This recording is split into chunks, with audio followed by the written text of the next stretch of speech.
Good morning, everyone. Good morning. And welcome to the second plenary session of the 9th Summit of the Americas. The chair now recognizes Ms. Suzanne Clark, representative of the CEO Summit of the Americas. Suzanne.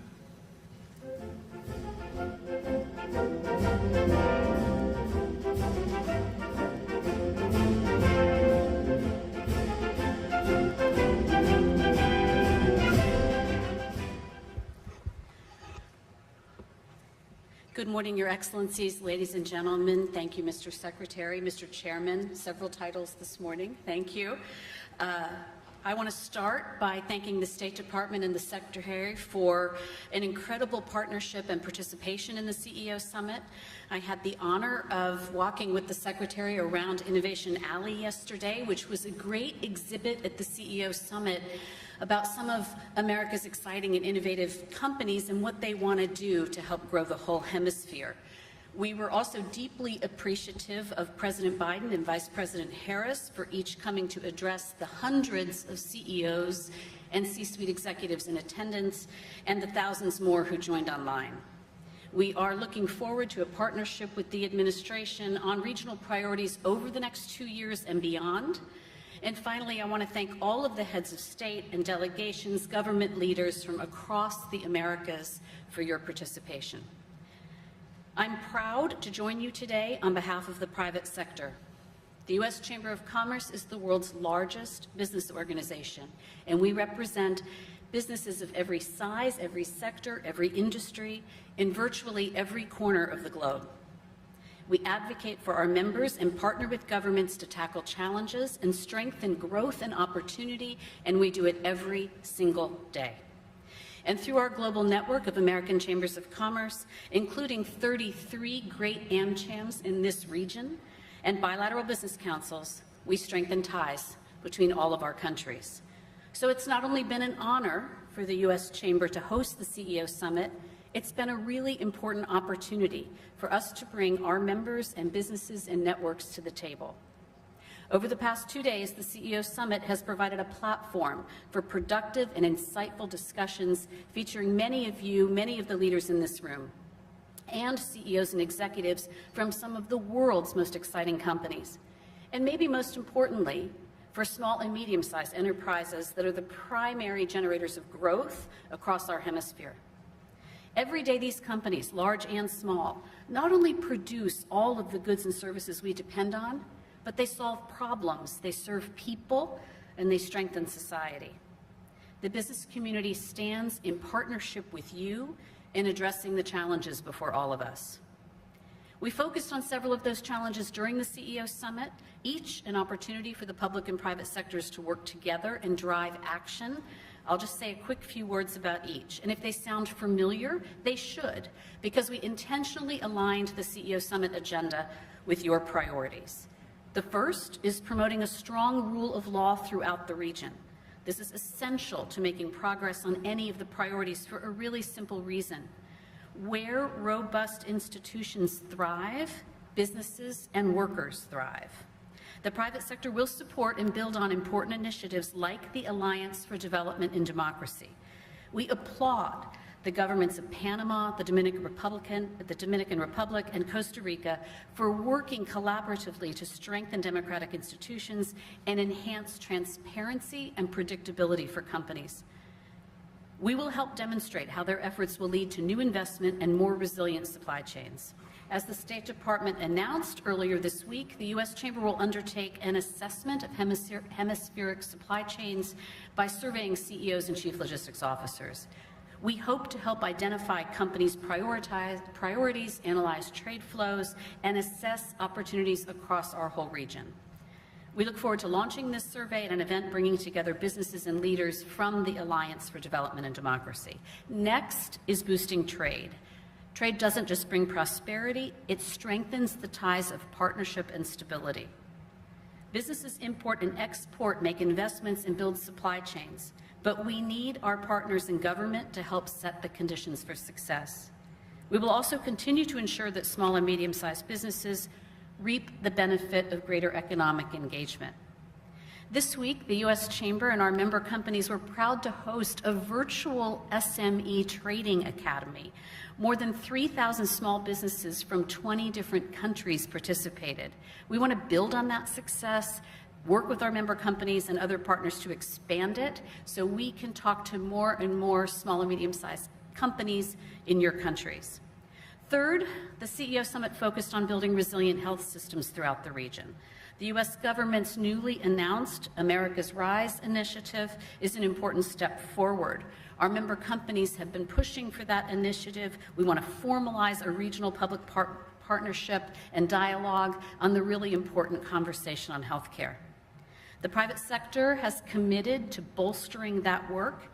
Our foundation at the Chamber will stand up a new Reliance Operations Center of the Americas to serve as a real virtual hub. So the next time a crisis hits, whether that's a natural disaster, whether that's a pandemic, there is a hub that we can go to support each other. Next, we know that we all have to support digital innovation, which supports greater growth, transparency, and importantly, economic inclusion throughout the region. For our part, business is committed to work diligently to close the digital divide while advancing technologies, as we all saw accelerated in the pandemic.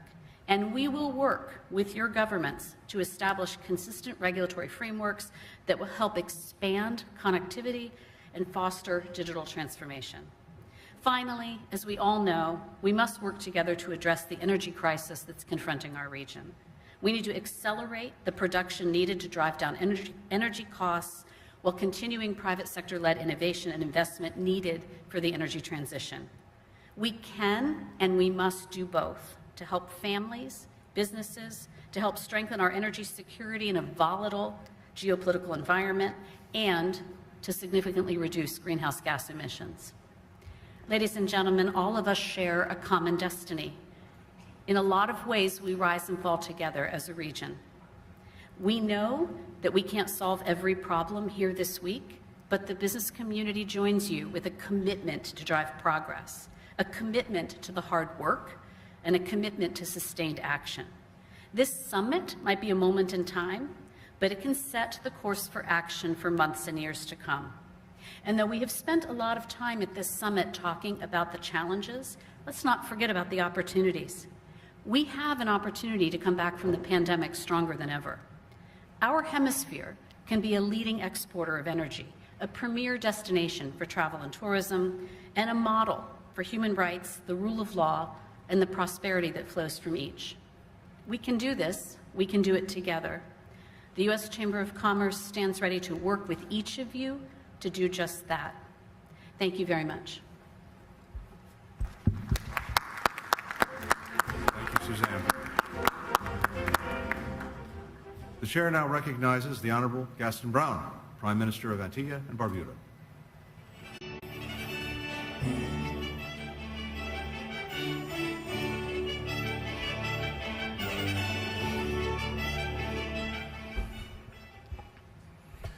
Thank you very much, Mr. Secretary of State. I acknowledge my colleague heads, excellencies, distinguished ladies and gentlemen. While I'll register my regret that invitations to this 9th Summit of the Americas were not extended to all heads of government, I acknowledge that the crucial issues confronting our global community demand our urgent and collective attention. It is my hope that there will be no future summits to which any head of government of our Americas will be omitted. Indeed, we regard the trade embargo against Cuba as harmful to the promotion of peace and prosperity in this hemisphere. It should be ended. Similarly, we urge engagement with the government of Venezuela, allowing the country to use its resources for its people's needs and to play a peaceful and constructive role in our region. To achieve this, there is work to be done by all sides to narrow differences and establish cooperation in the interests of advancing economic, social, and political well-being of all the peoples of this hemisphere. Right now, there's a confluence of troubling global events that require our collective and strong leadership to recover from COVID-19 pandemic, to respond adequately to climate change, and to surmount the challenges of food insecurity and escalating oil prices. The inflationary pressures driving tens of millions of people in our hemisphere into abject poverty, requiring greater hemispheric cooperation on solidarity. As leaders, we must act urgently to bring the rising cost of living under control. However, the reality is that no one country can overcome these challenges. The widest possible hemispheric and international cooperation to mobilize our collective resources behind a clear plan of action is vital and must be encouraged and pursued. While I do not expect that this summit can produce a definitive plan, I hope that at least we can agree on its elements, including the identification of priorities and practical measures that can be implemented. Colleagues, we are at a defining moment. All of us need to summon the political will to act, and to act with purpose. Beyond the new and urgent challenges that confront us all, there are others that have lingered and festered for far too long. The important truth emanating from COVID-19 that no one is safe until all is safe applies equally to the overarching threat of climate change, to the conditions of underdevelopment that lead to irregular migration and refugees, to inappropriate and inadequate criteria for access to concessional financing, and to de-risking and financial exclusion of small economies from the international financial system.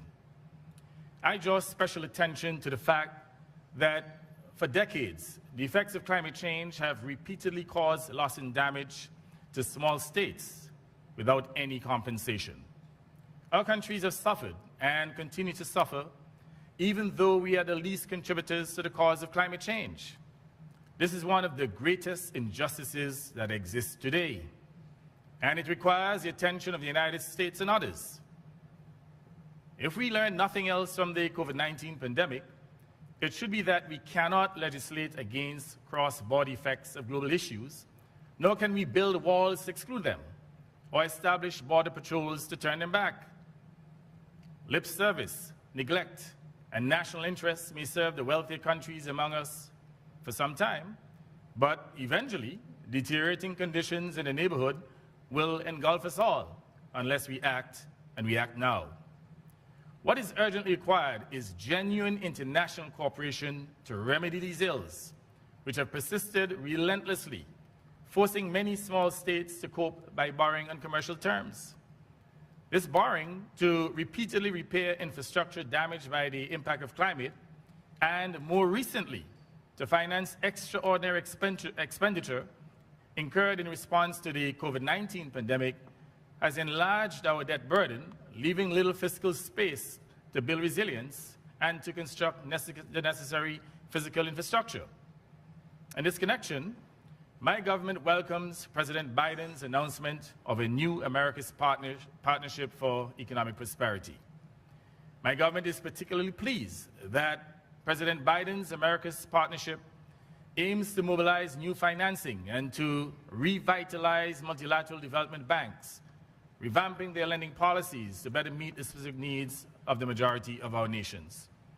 I remind, however, that many Caribbean countries have exhausted their borrowing capacity to respond to these exogenous shocks and need debt relief and post-COVID recovery assistance to shore up their tattered economies. Therefore, contracting more debt is not the answer. I also remind that, for no good reason, 6 CARICOM countries are denied membership of the Inter-American Development Bank, and therefore, access to their lending and investment.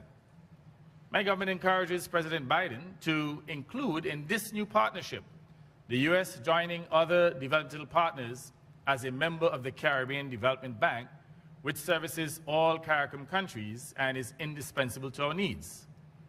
My government applauds and celebrates renewed, reinvigorated, and sustained U.S. attention to the mutual economic prosperity of the U.S. and the nations of our hemisphere. President Biden is providing much appreciated leadership in this regard. But we recognize that the United States alone cannot do everything. Hence, we urge cooperation between the United States government and the other governments, such as China, which is playing a constructive role throughout Latin America and the Caribbean. In the areas of infrastructural development and the build-out of renewable resources of energy, collaboration between the US and China could accelerate the pace of economic transformation within our hemisphere. Colleagues, this summit should be remembered as the one which we got together as leaders of the Americas, confronted the barriers to the economic progress and prosperity of the large American family, and decided to act decisively to overcome them. That will be achieved not by declarations that we will issue, but by the actions we take to implement them faithfully and expeditiously. I thank you.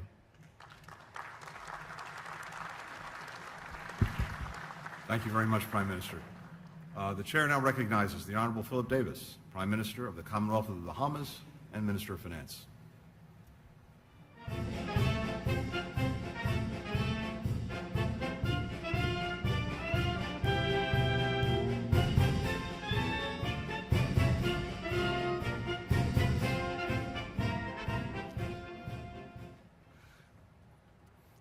Secretary of State Tony Blyton, colleagues, prime ministers and presidents, delegates and representatives, citizens of the Bahamas and the wider Americas. Colleagues, I have come to Los Angeles, California, the city of angels, inspired by the words of the father of my nation, who once said, he searched for the heart and soul of the Americas. Today, the Americas are challenged by crises. Climate, COVID, and conflict have undermined our safety and our security. Have we done enough here at this gathering to relieve suffering, to promote peace, to fight for the economic dignity of our people? All the work and all the fine words do not count for much unless we can tell our people, whether they live in Old Bite Cat Island in the Bahamas, in Bridgetown, Barbados, or in Santiago, Chile, that we laid a true foundation for their progress. Of course, the real test will come when we all go our separate ways. Will the work we carried out here continue once the spotlight and the world's attention have moved on? Given that it's almost impossible to overstate what's at stake, we must hope that the answer to that question is yes. As we are aware, change is certain, but progress is not. It should be sobering for us all that the issues we are confronting at the Summit of the Americas are more dire and more urgent than those discussed at the first such summit 3 decades ago. That is evidence that the good intentions and the optimism of that gathering did not translate into enduring progress. Indeed, some countries in our hemisphere have become more unequal and more violent. Across the Americas, the scourges of racism and discrimination appear to be on the rise. Emerging moral and technological challenges to our democratic norms threaten our capacity to deliver free and fair elections and effective governance. And all these challenges are eclipsed by the existential threat of climate change. What each of these challenges have in common is that they cannot be solved by any one nation alone. For that reason, we offer President Biden and Vice President Harris and the people of the United States our warmest thanks and appreciation for their promotion of dialogue and cooperation and their hospitality. Multilateral engagement at the highest levels happens too infrequently, certainly when it comes to issues which are important to the Caribbean. But if the work of this summit continues, if the will to cooperate endures, if words turn into action, change can lead to progress, and we can move forward. Friends, June 1st marked the beginning of hurricane season. It is hard to describe what it's like to live in and lead a country that is several storms, or maybe even just one more Category 5 storm away from destruction. Even now, we are locked in a vicious cycle of devastation and recovery. In the last 20 years, at least 11 major storms have made landfall in the Bahamas. More than half of my country's debt can be directly linked to hurricanes. That means that the world's failure to slow carbon emissions constrains the decisions we make in the Bahamas every day. As hurricanes become more frequent and more intense, the waters and seas rise, and so do our debts. Yet, we need resources to make our infrastructure and our homes more resilient. That is why my country has advocated for the creation of dedicated, accessible, and affordable climate financing. Our seagrass and mangroves are playing, and that conservation and restoration can continue to play a critical role in acting as a carbon sink. These blue marine ecosystems capture up to dozens of times the amount of carbon as tropical rainforests. Carbon markets are an important bridge to a net zero future, and we will be the first country in the world to develop and trade blue carbon credits. Friends, at the summit, we have spoken much about the threats that cross borders, from viruses to carbon emissions to inflationary pressures to trafficking. Another such plague, surely, is disinformation. For all the promise and progress of technology, much of humanity now carries with them a personal device that can misinform, deceive, and divide as easily as it can educate, enlighten, and connect. Conspiracy theories are not harmless entertainment. They can undermine confidence in institutions, unduly influence democratic outcomes, and set one group of people against another. Does anyone doubt, after the last few years, that conspiracy theories can kill?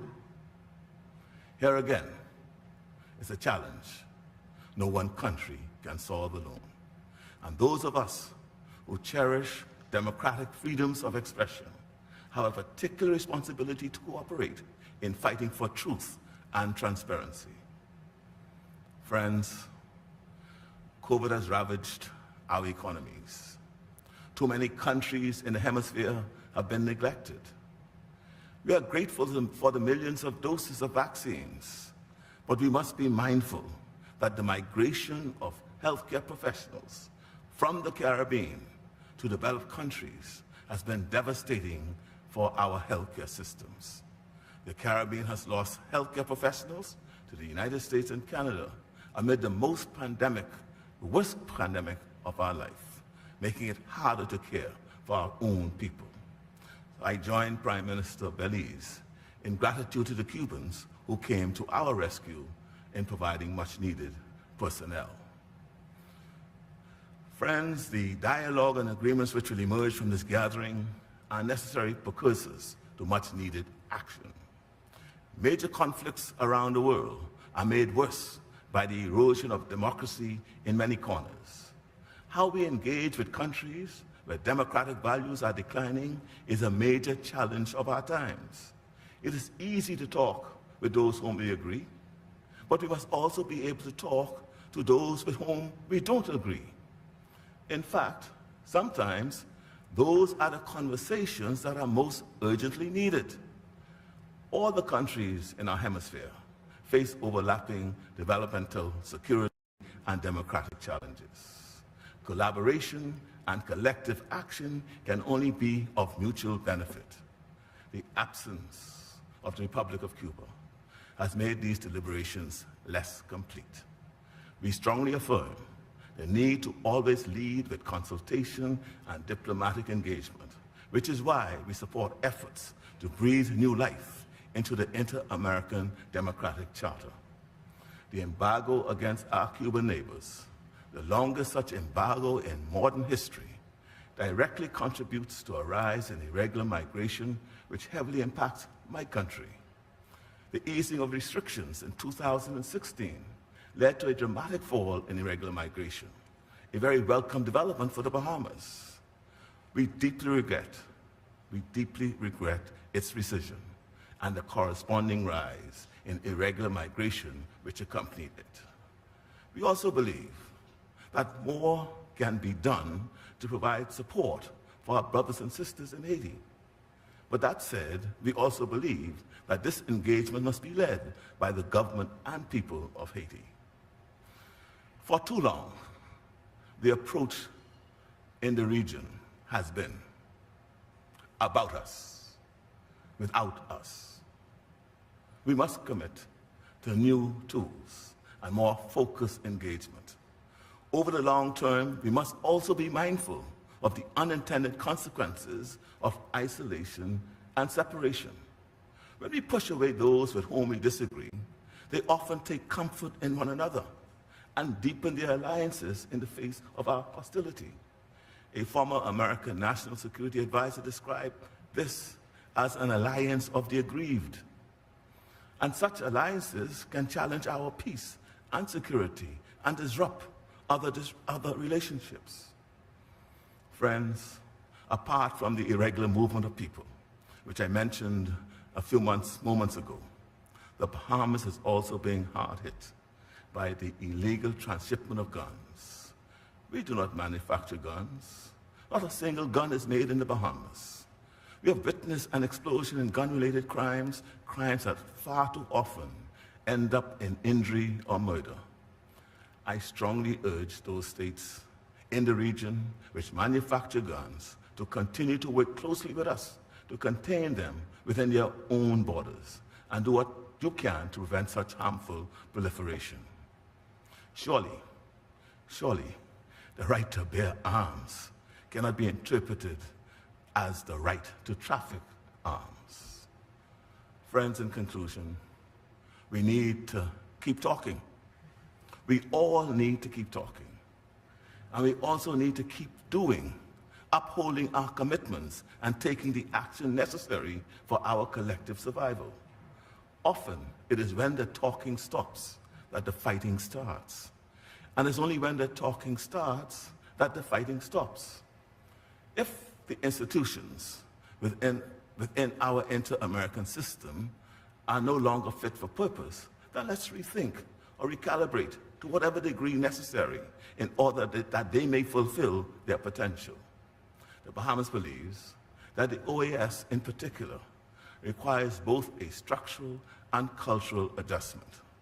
Membership in any organization bestows privileges, but membership also confers responsibilities. And a basic expectation must be that members make good faith efforts to keep resourcing commitments to the organization. For almost a decade, staffing, projects, and programming at the organization have deteriorated. The OAS is, in many areas, a shell of its former self. My country's mission to the OAS has been charged with focusing on necessary OAS reform. We hope that other countries will join our efforts. Let this gathering fulfill its mission to drive change in the region for the better of us all. Thank you.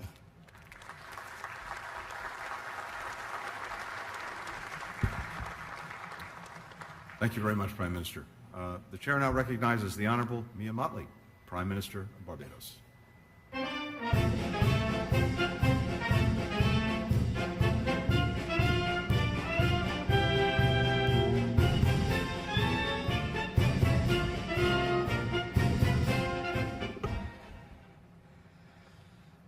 Bless my eyes this morning. The sun is on the rise again. The way earthly things are going, anything can happen. Mr. Secretary, there is so much trouble in the world. Excellencies, there is so much trouble in the world. Heads of government, there is so much trouble in the world. Heads of state, there is so much trouble in the world. I've chosen the language of Bob Marley this morning, not because I'm an apostle of Bob, as you probably have realized by now, but also because he reminds us of the day-to-day reality of our people and of our citizens. And we have come to Los Angeles hopeful that we're not just going to engage in speeches, or we're not just going to engage in platitudes, but we go home to make a difference to people at perhaps the most difficult time this world has seen in 100 years. We have 3 global crises, and any one is sufficient to bring us down. The climate crisis hurts from you here in California in fires, to us in the Caribbean through the heart attack of hurricanes, and the chronic NCDs of water crises and droughts, or floods, depending on where you go. We fight the pandemic. And even as we talk about the pandemic, we need to start to qualify it, because we fight the COVID pandemic without realizing that the slow onset pandemic of antimicrobial resistance is already upon us, being fueled further by how we farm, how we treat each other with the abuse of antibiotics, and how we literally allow those things to flow into our environment and contaminate our water system. And as if that was not enough, we now fight the prices of food and fuel and fertilizer, knowing full well that the only destination thereafter is going to be a debt crisis and an economic crisis if we do not intervene to break the slide. My friends, how much more evidence do we need? You see men sailing on their ego trip, blast off on their spaceship, million miles from reality. No care for you, no care for me. If I could have sung it, you would have joined me. But I don't need you to join me in the words of this song. I need you to join us in the chorus of action that our people need, not want. Our people need immediate intervention. 6-week crops and 12-week crops is what is going to feed our people. We need to be able to shield them from the price of fertilizer that is making their efforts almost impossible. We need equally to recognize, as you heard Prime Minister Brown and Prime Minister Davis say already this morning, that the debt crisis is already among many developing countries. We simply do not have the fiscal space to respond to crises not spawned by ourselves, but spawned by others. And we are facing a double jeopardy. Our countries were those from whom wealth was extracted in order to build the developed world. Our countries were left at independence with no compact, no money to finance basic rights of housing and healthcare and education. And when we fought to do it, now we find ourselves having those efforts crowded out, literally, by our inability to be able to face and find the money because we are using it to recover from climate crises, not of our own making. Where does the double jeopardy come? That it is the very industrial revolution that the blood, sweat, and tears of our ancestors financed that is now causing us not to be able to respond to the needs of our people in the most basic of ways that humanity requires. My friends, there is so much trouble in the world, and we think we've found a solution, but we want to tell people only about financing after the climate crisis. We need to be able to prepare before the crisis so we can reduce what we have to spend by 7 times.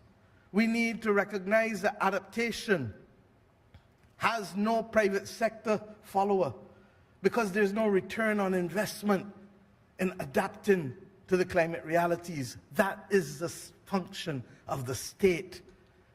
And therefore, the international community is required in the justice of the moment to help us prevent loss of life and property for a crisis we didn't create.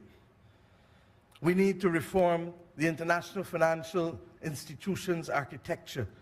How can we have an international bank for reconstruction and development that does not reconstruct and develop in today's world? Where is the reconstruction from the climate crisis being financed? Where is the reconstruction from the pandemic being financed?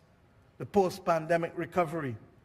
Where is the platform for middle-income countries that house 75% of the world's poor? But because they're middle income, we don't remember that. Where is the climate finance being targeted to, justifiably and fairly so, when the numbers show that only 15% of climate finance is going to the climate vulnerable countries? I've not come here just to use words. Let us be practical.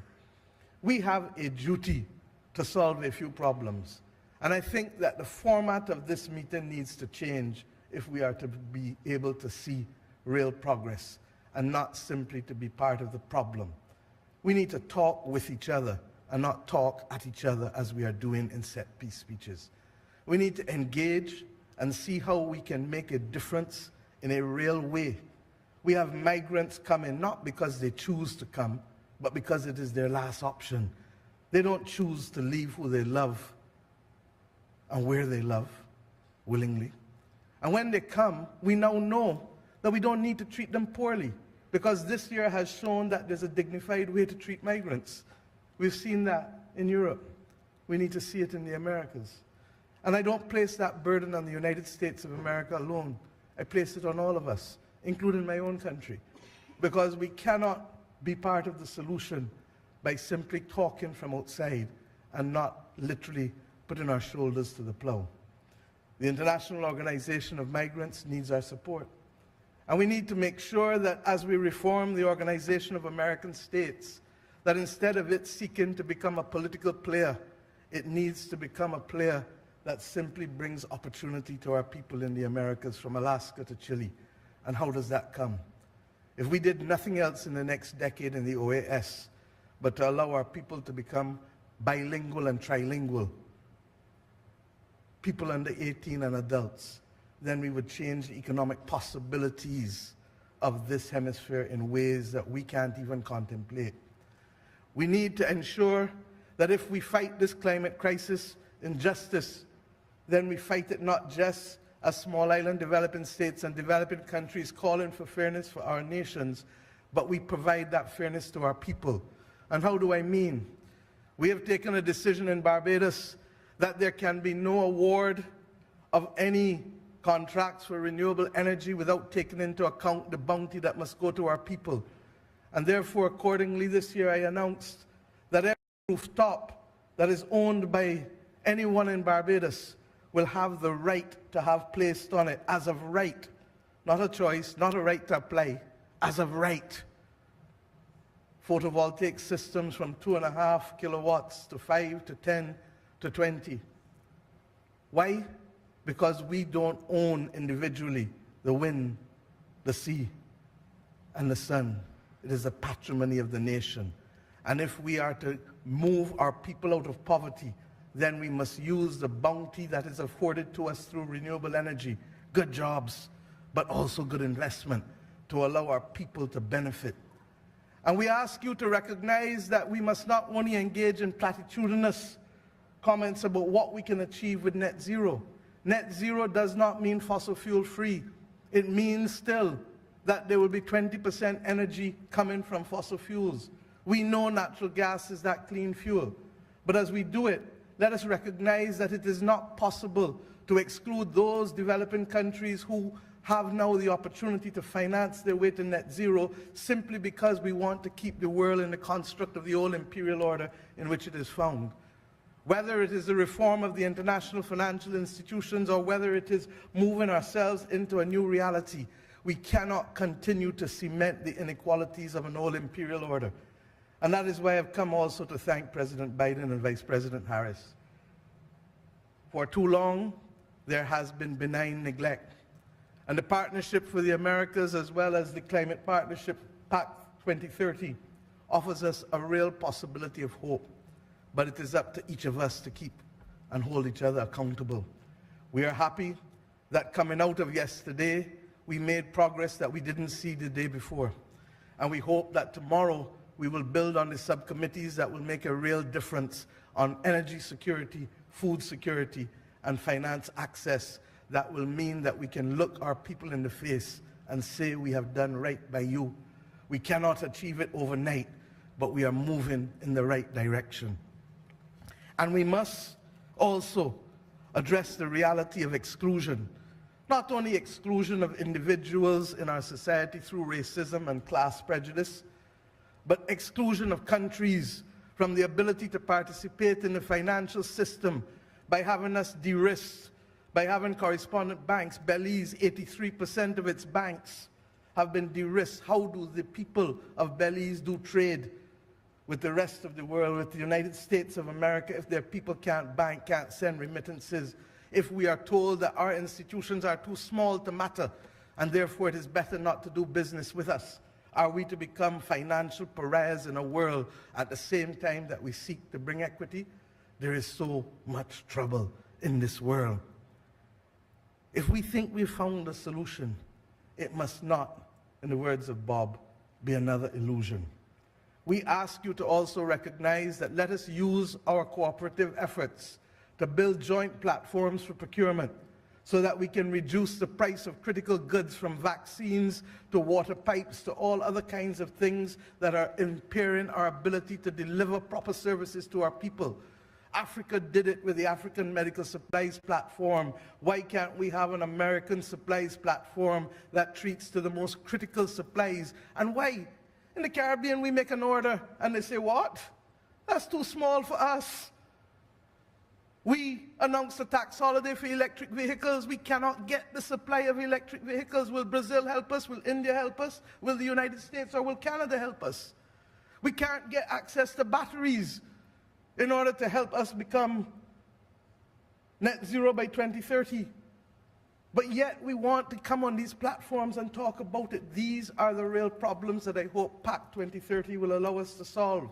And when we finish with Pact 2030, Canada and Chile and all of the others, can we create that platform for that joint procurement to reduce the price of supplies and to guarantee access to our people?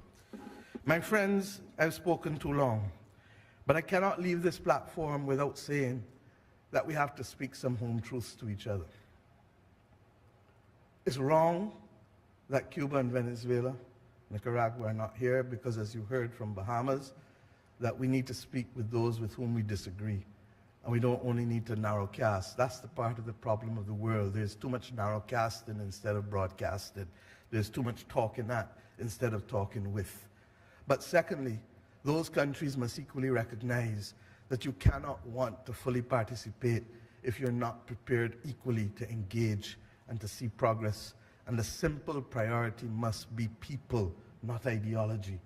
If we can make progress for people, if we can allow people to speak different languages, if we can create a minimum floor of education and healthcare for the people of the Americas, then, my friends, the City of Angels would have played its role in the history of the Americas. I hope that we leave here today conscious that we must never again come to a summit to talk at each other, but simply to talk with each other in partnership and for the purpose of the prosperity of our people. Thank you.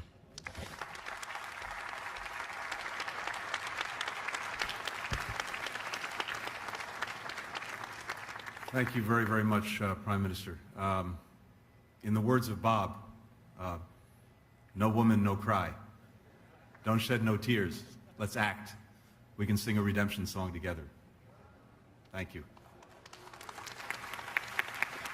The chair now recognizes His Excellency, Jair Bolsonaro, President of the Federal Republic of Brazil. Mr. President.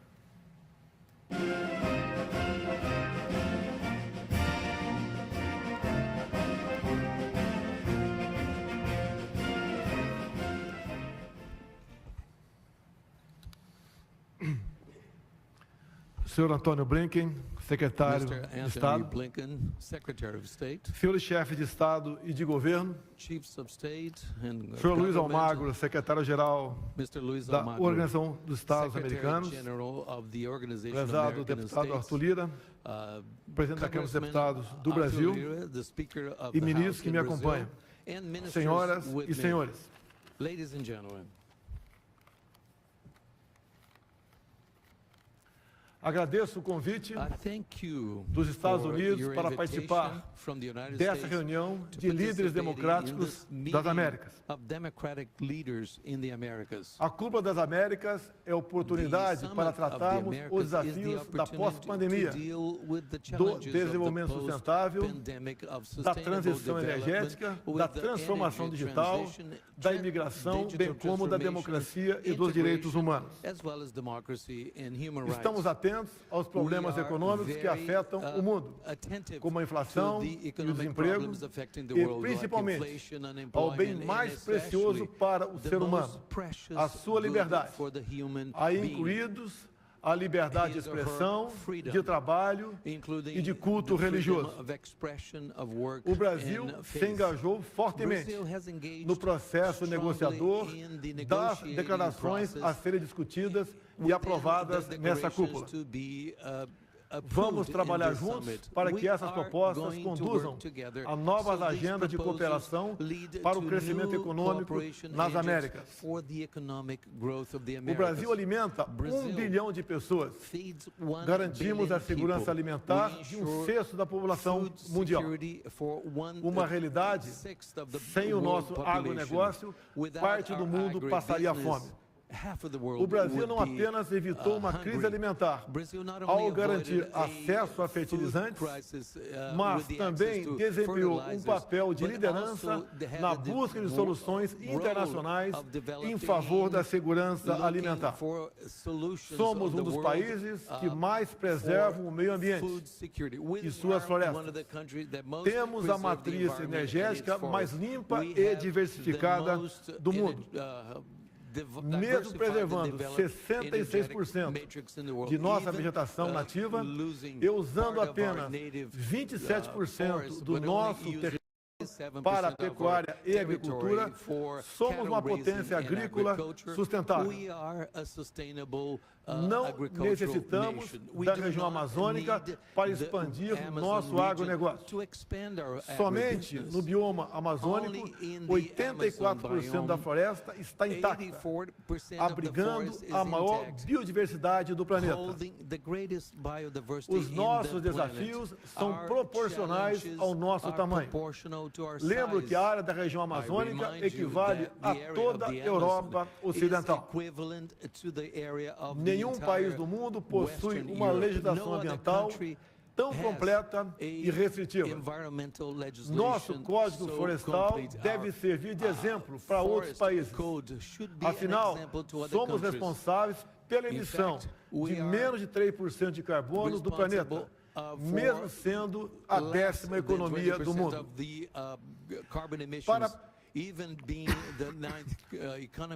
Para a proteção das florestas, o governo federal reforçou o combate ao desmatamento e estabeleceu a operação Guardiões do Bioma Amazônia, sob a coordenação e controle do Ministério da Justiça.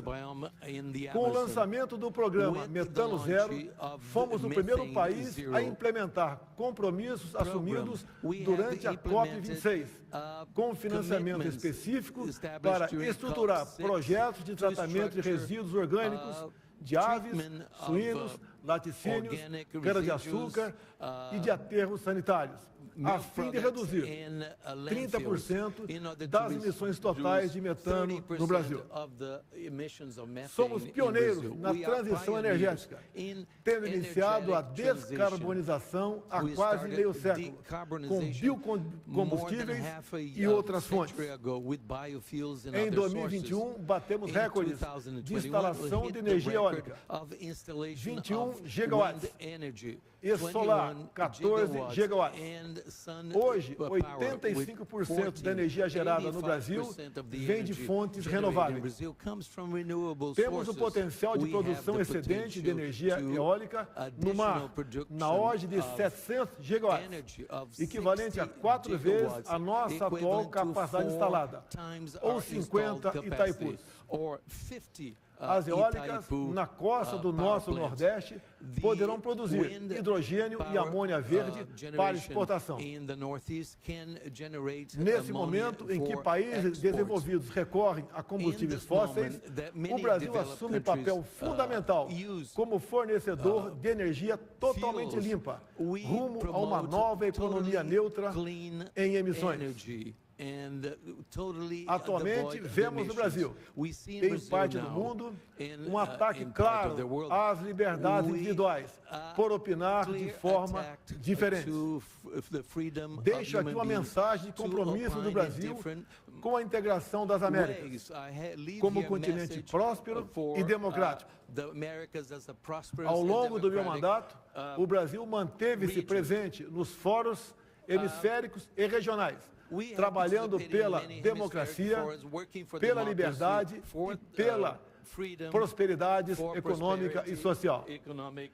Neste ano em que o Brasil comemora 200 anos de independência, afirmamos que temos um governo que acredita em Deus, respeita os seus militares, é favorável à vida desde a sua concepção, defende a família e deve lealdade ao seu povo.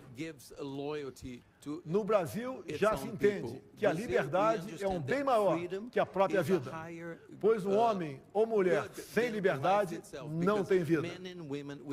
Se permitem, antes de concluir, algumas informações de interesse de todos nós e, por que não dizer, do mundo. Desde o último domingo, quando tivemos a informação que 2 cidadãos, um britânico, Dom Phillips, e um brasileiro, Bruno Araújo, desapareceram na região do Vale do Javari. Desde o primeiro momento, naquele mesmo domingo, as nossas Forças Armadas e Polícia Federal têm se destacado na busca incansável da localização dessas pessoas. Pedimos a Deus que sejam encontrados com vidas. 2. Dizer a todos que o Brasil é um país que continua concedendo vistos humanitários a afegãos, haitianos, ucranianos, sírios e venezuelanos.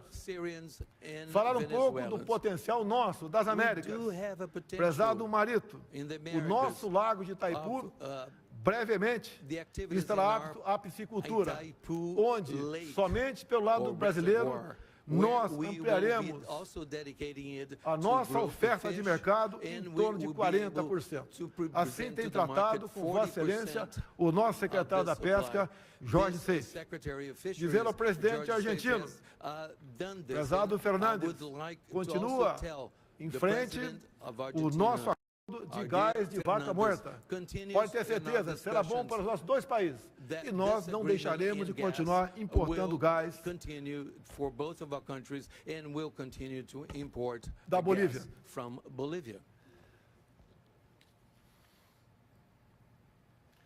Dizer também aos prezados presidentes da Guiana, Ifan Ali, e do Suriname, Chan Santoki, que a nossa ida recentemente aos seus países visa colaborar na exploração de petróleo e gás dos seus países. Os senhores têm algo de fantástico que Deus lhes deu. Reservas em óleo e gás equivalente a 90% das reservas brasileiras. Tenho certeza que, juntos com outros parceiros bem escolhidos, os seus países realmente se despontarão no cenário econômico mundial. Dizer que ontem estive com o presidente Biden numa bilateral ampliada e depois numa mais reservada, com pouquíssimas pessoas.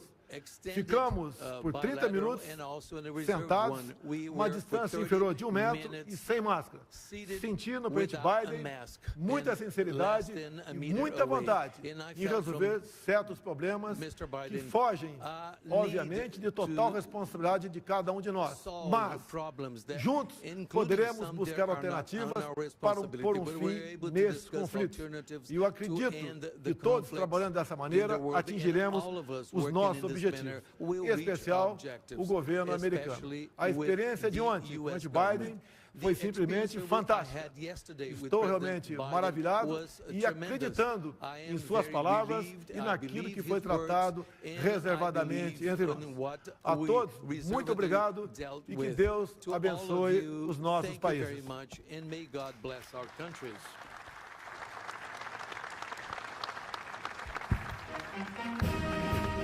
Thank you very much, Mr. President.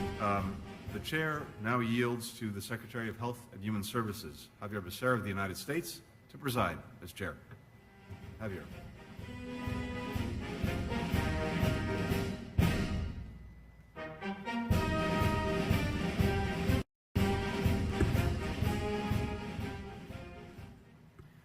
Good morning, buenos días.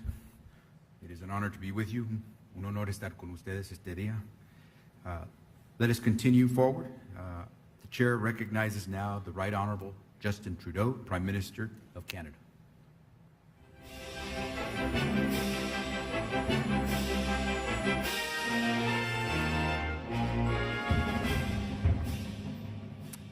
Bonjour mes chers amis. Je veux d'abord remercier le président Biden et les États-Unis de nous avoir rassemblés ici à Los Angeles pour ce 9e sommet des Amériques. We've built a resilient, responsive and effective inter-American system that makes real contributions to the lives of our citizens every day. And we must keep working together, especially now, at a moment when our world is facing many challenges like a global pandemic, climate change, and threats to democracy and to the rules-based order. We need to deliver for people and make sure they see themselves in the progress we make. For that, we must ensure that we have strong institutions and take action to strengthen them further. As the region's premier multilateral forum, the Organization of American States is uniquely qualified to promote our values and facilitate cooperation. This week, Canada endorses the United States-America's Partnership for Economic Prosperity. We believe that this partnership responds to hemispheric priorities and that it will provide us with more tools to tackle inequality and grow the economy and the middle class. When peace, stability, and prosperity are threatened by an illegal and unjustifiable war, it is a global concern. I visited Ukraine last month to express my support in person to President Zelensky and to the Ukrainian people. I saw the devastation firsthand. I want to thank our partners here who continue to send strong signals of support for Ukraine. As you know, Russia's actions have consequences not only in Eastern Europe, but throughout the world, particularly in the global south. Consequences like food shortages. In Ukraine, the grain elevators are full. They had a record harvest crop last year. Now, Ukraine is expected to have a crop 1/3 smaller than last year because of the war. And Russia is blocking it from getting out. As you all know, there are no sanctions on food. We need to counter and continue to counter Russian disinformation at every turn. Canada recognizes the negative impact of this crisis on economies and on food security in our hemisphere, and will be there to help, both with short and longer-term solutions. We'll also continue to do our part to respond to COVID-19. Already, we've invested $11.5 million to support countries in the region through the Pan American Health Organization and through our embassies and high commissions. And we're providing an additional $50 million to the organization's pandemic response, as well as over 760,000 vaccine doses. Pendant qu'on poursuit notre lutte contre cette pandémie, on doit améliorer la résilience dans nos systèmes de santé. On doit s'assurer qu'ils peuvent répondre aux besoins de tout le monde, et en particulier les gens les plus vulnérables. Parce qu'un meilleur avenir, c'est un avenir où personne n'est laissé pour compte. C'est pourquoi le Canada encourage l'égalité des sexes dans ses initiatives diplomatiques, commerciales et d'aide internationale. We'll always be here to work with other governments to promote the human rights of women, girls, gender-diverse people, and LGBTQ2 communities. Everyone should be able to live a life free of discrimination and to be able to make their own choices for their own bodies. And everyone should have the opportunity to reach their full potential. Advancing rights and economic empowerment for everyone must always include Indigenous peoples. Their voices need to be heard in summits like these, and we call on other countries to support their meaningful participation. Because when more diverse voices are heard, everyone benefits. That's why it's so important to continue fighting for our democratic values. Around the world, we've seen a rise in authoritarianism and a backsliding of democracy. Le Canada est déterminé à travailler avec ses partenaires pour améliorer la résilience de nos démocraties. Avec le Panama, on est fiers de co-présider le groupe de travail du Sommet des Amériques chargé d'élaborer le plan d'action interaméricain sur la gouvernance démocratique. On encourage aussi une plus vaste adhésion à des organisations comme la Coalition pour la liberté en ligne que le Canada préside cette année. De cette façon, on va pouvoir mieux lutter contre la mésinformation, la désinformation et le contenu dangereux en ligne, tout en faisant la promotion de l'inclusion dans le monde numérique. Prime Minister Motley of Barbados has long been telling us that smaller island nations are struggling to deal with a triple crisis that includes COVID-19, rising fuel and food prices, and climate change. Our international financial architecture was designed long before the challenges we now face, including this climate crisis. We need to work together to think creatively to address climate risks that more vulnerable countries are facing. Canada supports concessional financing for these at-risk middle-income countries, including small island developing states, so that they can build resilience. And I want to thank Mia and others for their leadership on this front. At every forum, from the Francophonie to Commonwealth to the OAS to the G7, the G20, APEC and others, Canada will always be there to speak up for countries who aren't at the table and who are particularly vulnerable to events beyond their control. Les pays des Amériques partagent des océans. On est unis par des accords commerciaux qui favorisent l'innovation propre. Et par-dessus tout, on a un avenir commun. Ici au sommet, le Canada a co-parrainé une initiative avec le Chili pour protéger l'océan Pacifique. Je suis bien heureux de voir des pays de partout dans les Amériques y adhérer. C'est notre responsabilité à tous d'assurer la santé de nos eaux. C'est aussi notre responsabilité de garder notre air pur. At COP26, I called on the world to get to 60% of global emissions covered by pollution pricing by 2030. I salute those of you who've already put a price on pollution in your countries. I invite all others to join in that challenge.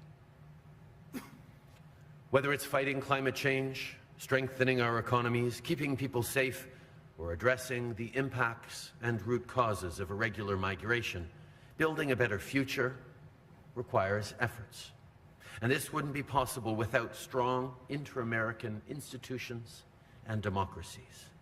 So again, thank you all for being here. Thank you for your words, for your leadership, for your engagement even when it's difficult.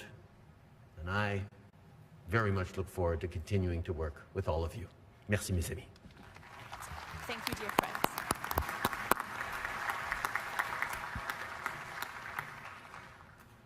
Thank you, Prime Minister. The chair now recognizes His Excellency Gabriel Boric, President of the Republic of Chile.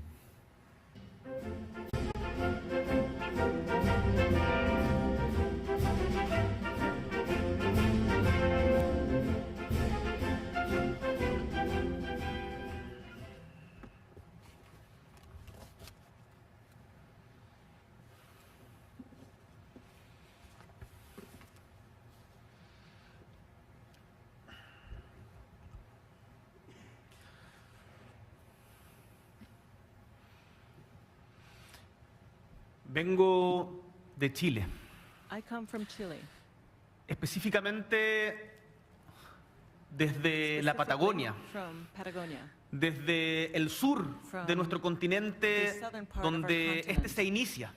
where the continent begins. Y en Chile, And in Chile, como quizás algunos de as ustedes perhaps saben, some of you know, estamos en este momento we are en medio de un profundo in proceso the middle of de cambios, de transformaciones, deep-seated process que no ha of estado change and exento de dificultades. transformation that is not without its Un proceso de difficulties. cambio que se ha A process originado of change en la protesta that social, began with social protests en el seno de nuestro pueblo, in the heart of y our people. que en medio de la crisis And that quizás más importante in que hemos the middle tenido of perhaps durante the las most últimas difficult décadas, challenge we've faced in the last few optamos por decades, resolverla we con más decided democracia to solve it y no with con menos. more democracy and Y not de with eso less. justamente And se trata that el proceso is constituyente exactly what que hoy the está en marcha en nuestro país, constitutional process is democrático, about, that is currently underway in paritario, our country. con It is participación equal, de los pueblos democratic, originarios with the involvement of y native que peoples. terminará en un plebiscito And el it próximo will 4 de end with a septiembre. referendum on September 4th of this year. Y lo menciono porque creemos I bring firmemente this en la up democracia, because we firmly en el believe libre in intercambio democracy, de in the ideas, free exchange of donde, como decía ideas, where, Mía, la presidenta as Mía de Mia Barbados, said, President Mia from Barbados, donde podamos no solamente hablarle al otro, sino hablar con el otro, not only be able to speak to other people, but to speak encontrarnos, with other people, discutir, to find persuadirnos. each other, to Por to eso share, estamos to acá persuade each other. en And Los that is Ángeles y why le we are agradezco here in Los Angeles. al presidente And I would Biden like to thank President Biden por la invitación que nos ha for cruzado. this invitation. Estamos acá para dialogar, We are here para to oír, dialogue, to listen. y por eso tenemos la más profunda And that is convicción, como why han we mencionado are varios very de we have the deep las y seated los presidentes conviction, que me han as many antecedido, presidents who have preceded que para me que have eso said, funcione de verdad for no this to pueden truly haber work, exclusiones. there can be no exclusions. Acá debiéramos estar todos y We no should estamos all todos. be here, and not all of us are here. Porque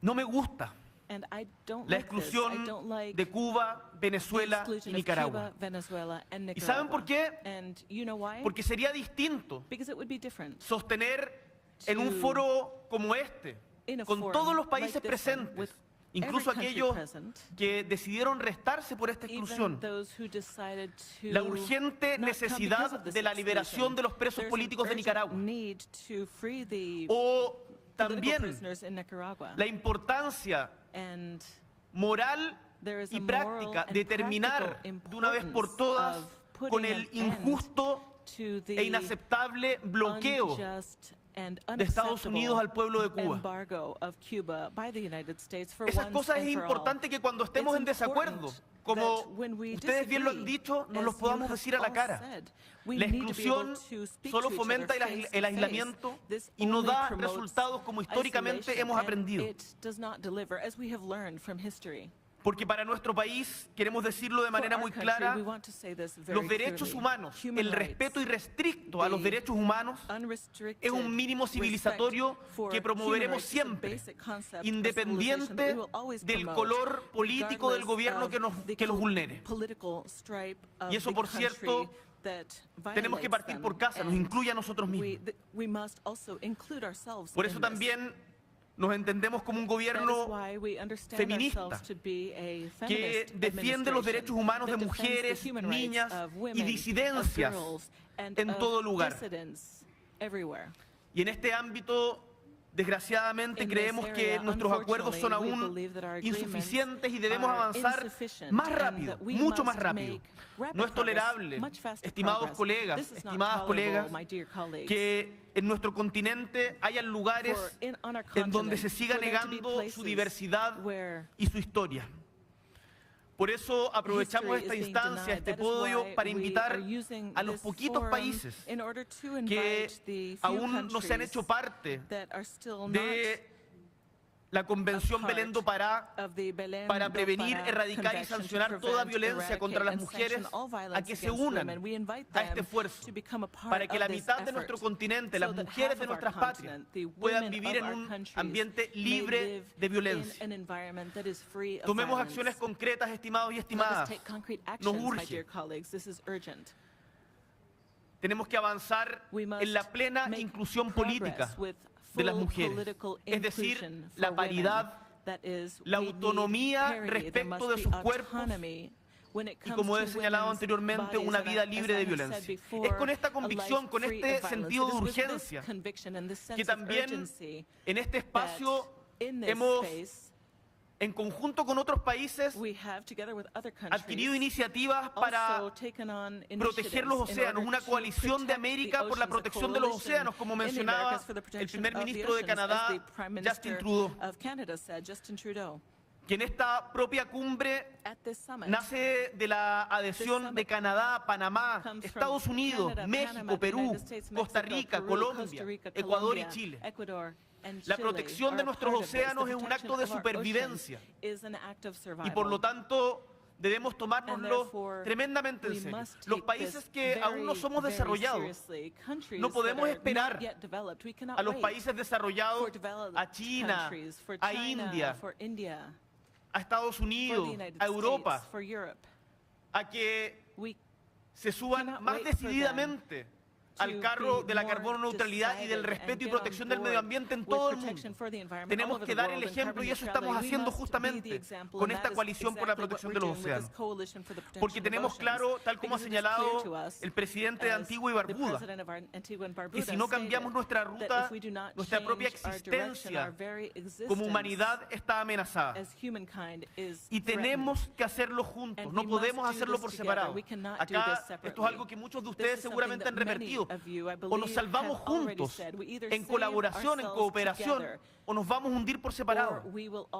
Y ahí tenemos que aprender de lo que nos ha pasado recientemente. No puede ser que en medio de la pandemia más terrible que hemos tenido en los últimos años, como es la del COVID-19, hayamos tenido que competir por las vacunas. ¿Quién llega primero? Tenemos que colaborar en eso, porque si en otro país tienen una tasa baja de vacunación, evidentemente nos afecta también a nosotros. ¿Por quién doblan las campanas? Las campanas doblan por ti. Actuar juntos, por cierto, exige también que los países más ricos, como bien ha dicho Canadá, que agradecemos la postura que en los foros como el G7 o el G20 ha tenido, requiere que sean los que también se comprometan más, que jueguen el rol que les corresponde tanto dentro de sus fronteras como en la cooperación internacional, que es indispensable para este desafío. Y por eso, humildemente, desde Chile, les pedimos que cumplan los países desarrollados con la meta que se autoimpusieron en la década de los 70 del Comité de Ayuda al Desarrollo, de destinar el 0,7% de su riqueza a la cooperación. Todavía son muchos los países desarrollados que están lejos de cumplir con ese objetivo que ellos mismos se pusieron. Los instamos desde el sur, desde Américas, a que avancemos más rápido en ese desafío. Y para ello también creemos necesario avanzar en un pacto tributario global, tal como lo ha impulsado, por ejemplo, desde Estados Unidos, el presidente Biden o el presidente Fernández, también lo ha señalado desde Argentina, que ponga fin de una vez por todas a los paraísos tributarios que tanto daño le han hecho a todo el mundo y en particular a nuestro hemisferio. Los países, estimados colegas, debiéramos ser atractivos para la inversión extranjera de las empresas, por nuestro respeto a la ley, por nuestro respeto a los tratados internacionales, por el capital humano que tenemos, la educación de nuestros pueblos, por nuestra innovación en energías limpias, en energías verdes, pero no por precarización laboral, no por bajas medidas de protección ambiental, no por una competencia suicida de rebajas tributarias. Trabajemos juntos en esta dirección. En materia migratoria, abordemos como corresponde la tremenda responsabilidad compartida que tenemos para, resguardando nuestras fronteras, acoger, como bien decían quienes me antecedieron, la crisis humanitaria que significa viajar tantos kilómetros, ya sea hacia el norte o hacia el sur, para poder tener una mejor oportunidad de vida. Sabemos que la legítima invasión y guerra de Rusia a Ucrania, que hemos condenado desde el primer momento, ha afectado la vida cotidiana en nuestros pueblos. Por eso se viven a diario las consecuencias de las cadenas productivas rotas, del aumento del costo de la vida y de la seguridad alimentaria en riesgo. Lo conversábamos recién con Panamá.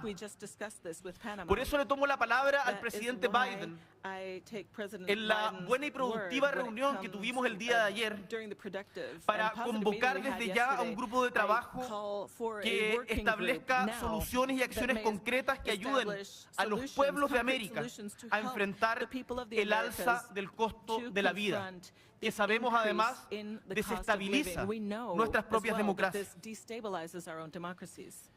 El país del cual provengo, y con esto voy terminando, Chile, tiene litio, tiene cobre, tiene sol, tenemos largas costas, también viento, energías renovables. Tengo la convicción de que el mundo necesita a Chile y Chile necesita al mundo. Y lo decimos, quizás algo que había estado algo ausente en las últimas décadas, lo decimos como integrantes de la comunidad de América Latina. Chile es profundamente latinoamericano, porque sabemos que tenemos desafíos comunes y que nos falta avanzar aún más en integración. Si en Europa cerca del 80% de su comercio es entre sus propios miembros, en América solo el 15%, estamos muy atrás, tenemos que integrarnos más. Por eso iniciativas como el Canal Bioceánico entre Paraguay, Brasil, Argentina, Chile, son iniciativas que vale la pena proyectar en el resto del continente. No podemos, queridos compatriotas, queridos colegas, conformarnos con ser clubes excluyentes de países que piensan lo mismo o parecido. Llegó la hora de dejar atrás la fragmentación y la polarización de nuestro continente y pasar a la acción, ser una sola voz desde América para el mundo.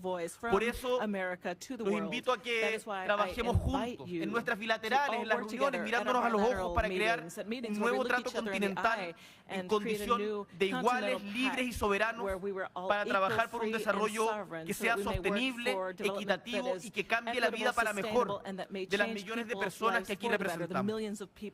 Desde América entera podemos y debemos cambiar el mundo. Muchísimas gracias.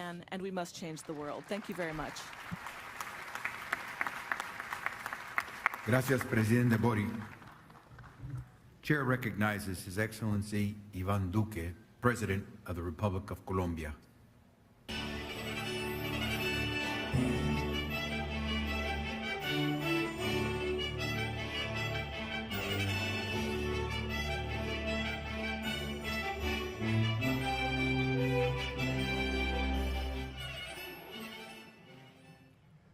Apreciado secretario, señores presidentes, primeros ministros, jefes de delegación. Nos encontramos una vez más en este foro del multilateralismo. Agradecemos la hospitalidad del presidente Biden y del gobierno de los Estados Unidos de Norteamérica. Consideramos que este reencuentro es estratégico y es relevante para dialogar, para podernos encontrar en los fundamentos y principios del sistema interamericano. Por eso quiero empezar haciendo referencia en la democracia, porque esta reunión y estas cumbres han tenido como sistema de unificación y de criterios en medio de las diferencias la defensa irrestricta de la democracia.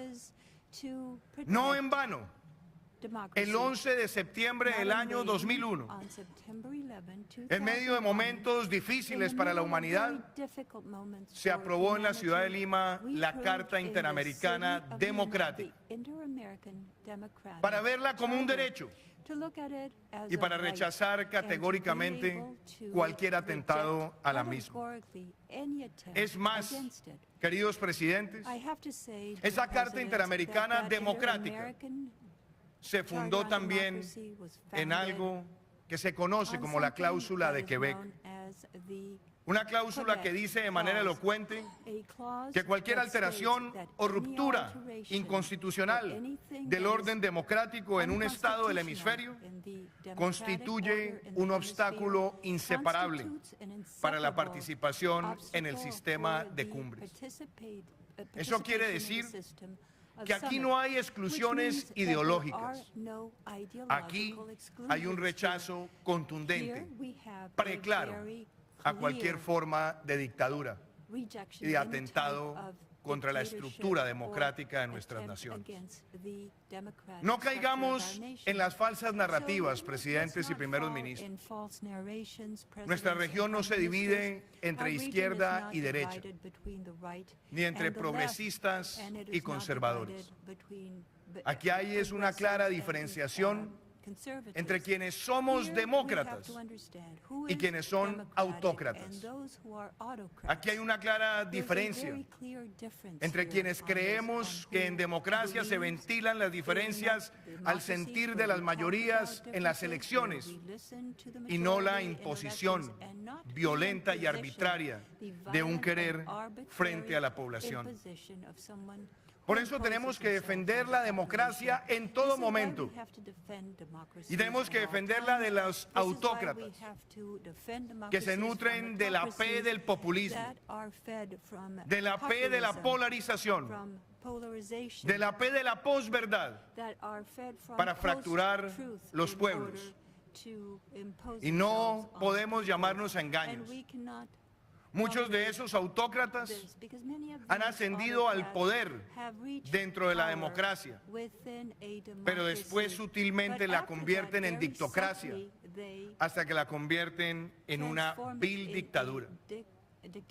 Esos autócratas que se han valido también de las reelecciones indefinidas en el continente tienen que ser siempre señalados y denunciados, porque también tenemos que entender que el genocidio que se vive hoy en Ucrania es producto de una autocracia. Por eso tenemos que celebrar que el sistema interamericano tiene esa defensa de la democracia como un faro, un corifeo, como una permanente y constante luz, para que nunca claudiquemos. Señor secretario de la Organización de Estados Americanos, Luis Almagro, lo quiero felicitar por su defensa irrestricta de esa construcción colectiva que es la Carta Democrática Interamericana. Y quiero además resaltar que todos los mecanismos de integración en la región son válidos, son necesarios, y Colombia ha participado en todas las instancias donde dentro del multilateralismo podemos escucharnos. Pero también quiero dejar un mensaje claro: ningún mecanismo de integración puede existir para amenazar la existencia del sistema interamericano y de la Organización de los Estados Americanos. La democracia, presidentes y primeros ministros, es como la salud. Cuando la tenemos, no la valoramos. Pero cuando la sentimos amenazada, salimos rápidamente a reclamarla. Hoy más que nunca tenemos que defender ese principio inequívoco de que la democracia, como lo dice esa Carta Interamericana, es un derecho. Por eso no podemos guardar silencio frente a la dictadura que agobia a Venezuela, o la que agobia a Nicaragua, o la que ha agobiado al pueblo cubano. Ser indiferente a esos fenómenos es ser indiferente al dolor de los pueblos. Y por eso, como lo decía Martin Luther King, el silencio nos hace cómplices y nunca podremos guardar silencio ante tanta ignominia.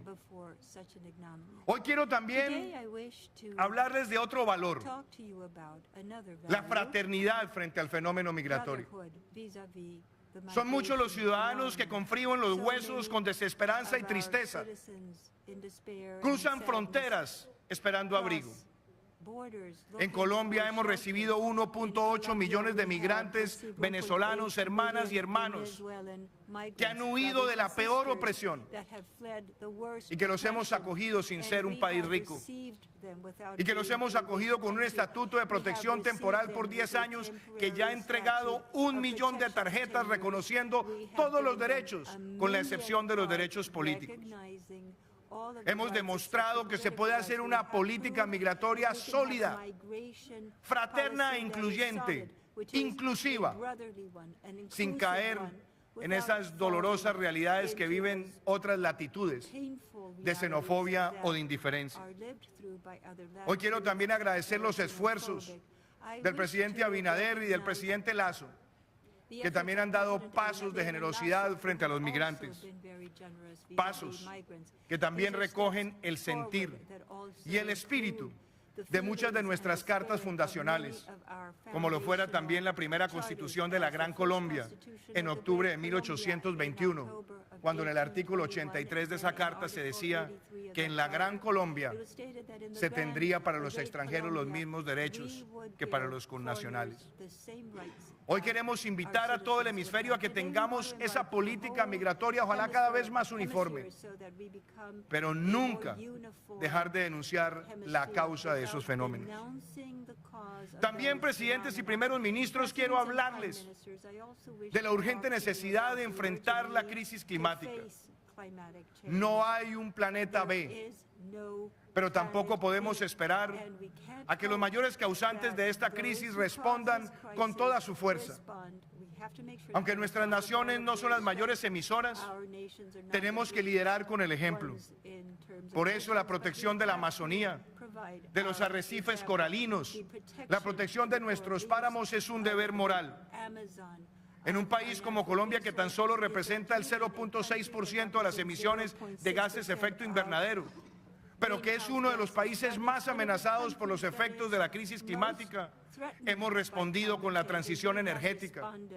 Hemos respondido también con la siembra masiva de árboles y con llegar prontamente a que el 30% de nuestro territorio sea declarado área protegida. Hemos avanzado hacia las finanzas verdes, pero también quiero recoger lo que se ha dicho hoy por varios jefes de Estado. Es urgente que las herramientas multilaterales financieras respondan a estas necesidades. Se requiere la capitalización del Banco Interamericano de Desarrollo, la capitalización de la CAF, la capitalización del BESI y el apoyo también al Banco de Desarrollo del Caribe. Pero estas herramientas no solamente pueden estar centradas en préstamos. Es necesario que liberemos espacios fiscales a través de los canjes de deuda por acción climática, especialmente con los países del Caribe, y que podamos desarrollar un sistema de financiamiento de largo plazo y en buenas tasas a las políticas de adaptación que se requieren. Pero sea esta también la ocasión para invitarlos a que planteemos un debate necesario en la comunidad internacional, y tiene que ver sobre el precio de cada tonelada de CO2. Porque no puede ser que con el esfuerzo de nuestros países, el precio que se nos paga sea diametralmente opuesto al que se paga en otras latitudes, que han contribuido en el pasado mucho más a esta crisis climática. Hoy consideramos que todos los esfuerzos por las finanzas verdes, por la unificación regulatoria, también es un deber. Y quiero destacar otro valor: el comercio y la integración. Sin lugar a dudas hay que avanzar mucho más en la inversión entre los países del hemisferio y también en el comercio, porque el comercio intrarregional es muy bajo comparado con otras regiones del mundo. Por eso celebro la iniciativa que ha lanzado el presidente Biden de esta alianza hemisférica por la prosperidad económica. La acompañamos y queremos que en el marco de los tratados de libre comercio vigentes aceleremos la accesibilidad de productos, porque cuando llega un producto de nuestros países a los principales mercados del hemisferio, se transforma efectivamente la vida de muchas personas en nuestra ruralidad. Hoy quiero también hacer referencia a esa defensa irrestricta de los derechos humanos y particularmente también acoger las voces que claman para que podamos asumir ese tratado internacional para rechazar todas las formas de violencia contra las niñas y las mujeres. Allí tenemos concentrados uno de los mayores dramas de nuestra región, el drama de ver no solamente exclusión, sino toda forma de violencia. Hoy también es oportuno levantar nuestra voz y nos sentimos orgullosos al hacerlo, porque nuestro país ha asumido por primera vez en su historia una transformación en virtud de los derechos de la mujer, con gabinetes paritarios, con la primera mujer vicepresidenta y hoy también canciller, y hacerlo en un estado que el 46% de sus principales gestores está en cabeza de mujeres. Una inversión social que llega a todas las regiones y que tiene la trazabilidad de tener como destinatario a la mujer. Queridos presidentes y jefes de Estado, permítame concluir esta intervención hablando también de mi país, de Colombia, de una nación resiliente, fuerte, llena de esperanza y de motivación, de una nación que no se amaina y que ha enfrentado en los últimos años las adversidades más grandes, la pandemia, sus consecuencias económicas y sociales, la mayor crisis migratoria que haya vivido un país del hemisferio y por primera vez un huracán categoría 5 que ha golpeado a nuestro territorio insular. Hoy esa Colombia muestra su resiliencia con el mayor crecimiento de su historia reciente, con la menor informalidad laboral desde que se llevan esos indicadores, con la menor pobreza multidimensional desde que nos guiamos por ese importante indicador acogido por el multilateralismo, por haber logrado las mayores exportaciones agrícolas y de bienes y servicios, por haber logrado inaugurar en este gobierno el mismo número de kilómetros de carreteras que en los primeros 25 años de concesiones, de haber llegado a la menor tasa de homicidios promedio en un cuatrenio en más de 40 años y dejarle a nuestro país el mayor aumento real del salario mínimo en más de 50 años, con el sueño también construido de dejar la educación pública universitaria para la clase media emergente y los más necesitados. Todos estos logros han sido en democracia y seguirán siendo en democracia, sobre todo cuando se aproxima una nueva transición democrática que será pacífica, que tendrá todas las garantías institucionales. Me despido, apreciados presidentes y primeros ministros, reiterando que hoy más que nunca tenemos que mantener claras y firmes nuestros principios, no mutarlos y no mutarlos por razones de ocasión. Hemos defendido la Carta Democrática Interamericana. Hemos defendido la cláusula de Quebec. Debatamos nuestras diferencias en democracia, pero nunca estas cumbres serán territorio fértil para los dictadores del hemisferio. Muchísimas gracias.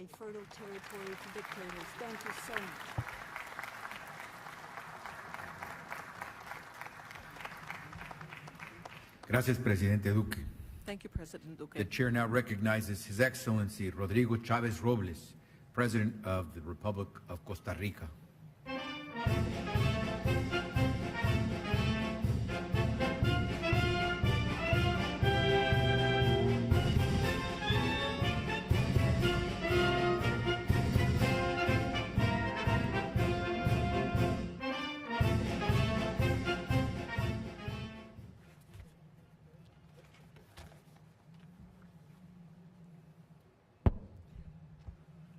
Excelente. Secretario Becerra, muchísimas Secretary gracias. Becerra, thank you very Un gusto much. saludarlos. It's a pleasure to be with Excelentísimos y excelentísimas jefes de Estado Excellencies, y heads de of gobierno de state los países government e invitados especiales. of Amigas y amigos que han countries, acudido special a guests, esta friends importantísima who have come to cumbre this para el futuro de nuestros extremely important países. summit for the Primero que future of our todo, countries. quisiera First of all, agradecer al presidente to Joe thank Biden, President Joe Biden a los Estados Unidos de América, from por the United habernos States of America invitado for la primera inviting vez us luego de una larga pandemia for the para first time after a reunirnos long y discutir pandemic, to temas get que nos together and to interesan, nos discuss issues incumben that are y nos of interest to afectan us, a that are todos. incumbent upon us and Costa that Rica affect us all. mantiene, y ese es el Costa primer Rica mensaje que les maintains, and this is quiero the decir, first message el that I bring to you. compromiso Its de commitment trabajar to con todos work ustedes together para with lograr all el of you desarrollo in order to en achieve conjunto de development una América indivisible within an que despunte indivisible America hacia un futuro that sin leads to a distinciones future de with norte no o sur distinctions, whether o de from the territorios north or from the continentales, south or mucho menos de grupos continental étnicos territory, and o especially géneros. not gender Una or América próspera y provenance, a democrática. prosperous and Ese democratic es el America. signo de nuestros tiempos, is the el hallmark of pulso our en piel times. de un This is continente the vivo pulse que of a living reclama a continent gritos that un cambio y cries que nos out reúne for hoy change.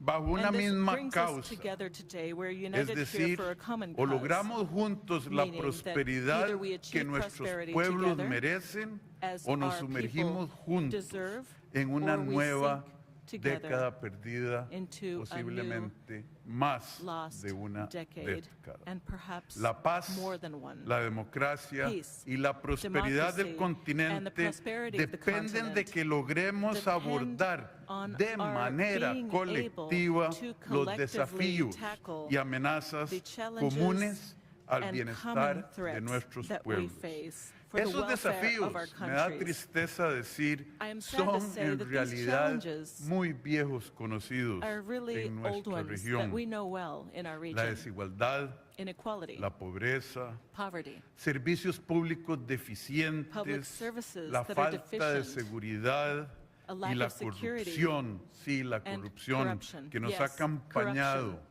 en muchísimos lugares de este continente have a lo largo de been with nuestra us in many historia. places on the Cada continent uno de nuestros throughout our países ha histories. ensayado Each one of our respuestas y countries recetas has que come up with inclusive en algunos solutions casos and han pasado prescriptions, por and el in some conflicto armado cases, o diplomático. these have led to Yo les digo, diplomatic or armed compañeros, conflicts. señores y señoras I jefes de tell Estado, you all, ladies ya and no gentlemen, más. heads of state, Este no es el more. momento This decisivo para is tomar acción. the time Es for el us to momento take para action. reencontrar This is the los time valores for us to compartidos once again que nos find our shared permitan values construir that allow una us América to build próspera an y America democrática. that is Es el prosperous momento and de democratic. encontrar This is the respuestas time to comunes find a los common retos que answers to the enfrentamos challenges en cada that una we de face nuestras in sociedades. each one of Es our el societies. momento de This sumar is the time voluntades, for us to sumar come acciones together to y devolverle find la the will ilusión a to los act habitantes and de to nuestras once amadas, again de nuestra return amada hope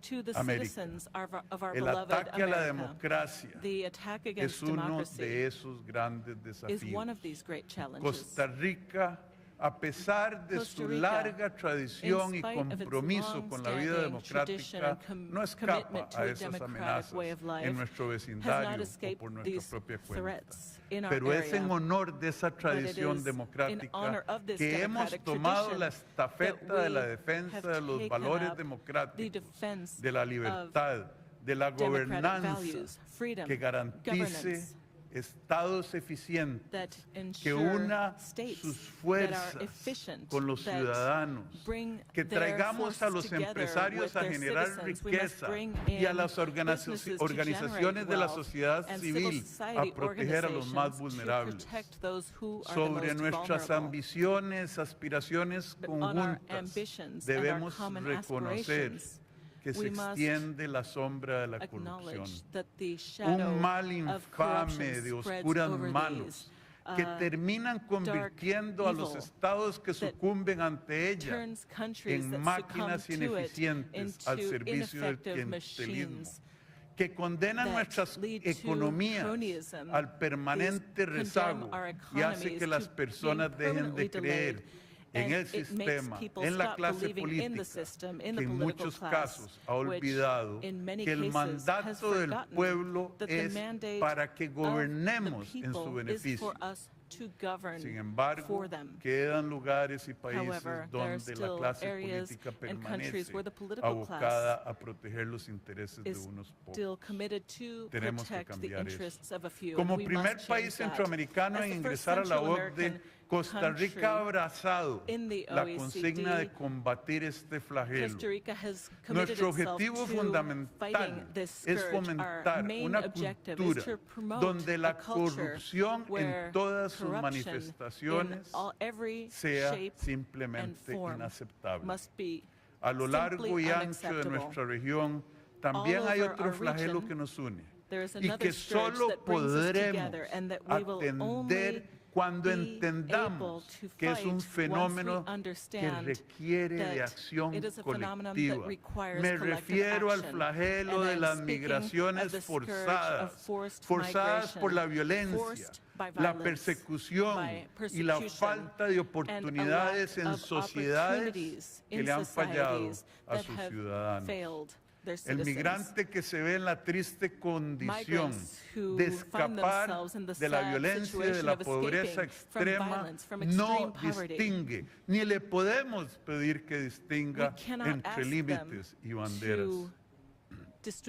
Al final del día, cuando el hambre araña y el frío aprieta, poco importa bajo qué bandera se encuentre acogida y de qué tierra venga el alimento que llene en los estómagos de los seres humanos. Costa Rica ha sido un país líder en la integración de personas refugiadas y en la protección de migrantes, y queremos seguir siendo ese lugar de luz. Sin embargo, como muchos de ustedes, nos enfrentamos a una realidad. Los recursos para poder seguir siendo un lugar seguro, un puerto de atraque para esas poblaciones, están siendo cada vez más limitadas. Nuestro espacio fiscal es estrecho. Y seguir haciendo las cosas que nuestro corazón nos impone requerirá del apoyo de la comunidad internacional. La condición de los países de renta media alta como Costa Rica han opacado las ayudas internacionales para ayudar a estos grupos migratorios que fluyen como sangre viva en la corriente de nuestro continente, y su protección nos concierne a todos. Al sur del río Bravo, ningún país tiene el porcentaje de migrantes regulares en proporción a su población que posee mi patria Costa Rica. Es casi un 12% de nuestra población. Si sumamos los migrantes irregulares, podríamos estar hablando de un 20% de la población de mi patria. Eso es mucho. Eso requiere recursos que simplemente no tenemos. El fenómeno migratorio se explica cuando la balanza de la prosperidad, de la seguridad y de las oportunidades se inclina hacia un lado.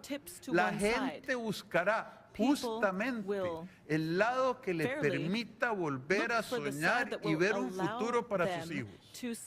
Latinoamérica tiene también otro gran desafío: que la balanza se equilibre, que la prosperidad y la paz se extiendan por la región para que nadie tenga que volver a salir de su patria expulsado por el hambre y por el miedo. Mi país es un país deseoso de seguir siendo socio de todos los pueblos, socio de todas las empresas que busquen invertir en nuestra patria y que quieran el nombre y la marca de Costa Rica al lado de sus nombres y marcas. Costa Rica es un país que ofrece talento, creatividad, estabilidad política, un compromiso indiscutible con el medio ambiente, así como un compromiso irrevocable con los derechos humanos, una conducta empresarial responsable, la protección de las mujeres y sus derechos y de las personas más vulnerables. Los retos y problemáticas de las que hablamos en esta cumbre están íntimamente ligados, amigos. Si nos aliamos para impulsar los cambios estructurales que necesitamos para generar estas nuevas inversiones, generaremos los empleos, las oportunidades y sobre todo la capacidad de nuestros pueblos para construir un futuro que agradezca a nuestros hijos. Es nuestro deber histórico asumir el liderazgo para construir una mejor región y por ende mejores países, para que las próximas generaciones tengan una mejor calidad de vida. Nuestro compromiso hoy es un compromiso con el futuro. Señoras y señores jefes de Estado, el inicio de la década nos sacudió con un desafío sanitario abrumador que dejó al descubierto las debilidades de nuestros sistemas y demostró que todos navegábamos en el mismo en el mismo mar, pero no todos estábamos en el mismo barco. Esta sacudida, más allá de propiciar un derrumbe, debe ser el golpe de tambor de un continente que, en unidad, hará que esta década no sea una más en el olvido, sino que la historia recuerde como la década que dio inicio a una nueva época de crecimiento en la región bajo el liderazgo de todos nosotros. Puede que el momento que nos reúna parezca apremiante y poblado de desafíos, pero en las palabras del poeta costarricense Isaac Felipe Asofeifa, recordemos, ya todas las estrellas han partido, pero nunca se pone más oscuro que cuando va a amanecer. Si el panorama parece oscuro, tengamos siempre presente que solo desde la cima y solo desde la unidad lograremos lo mejor para nuestras Américas, incluyendo a las raíces de nuestras sociedades. Que Dios bendiga a cada uno de sus países, a cada uno de sus ciudadanos, y que Dios nos bendiga a todos. Muchísimas gracias.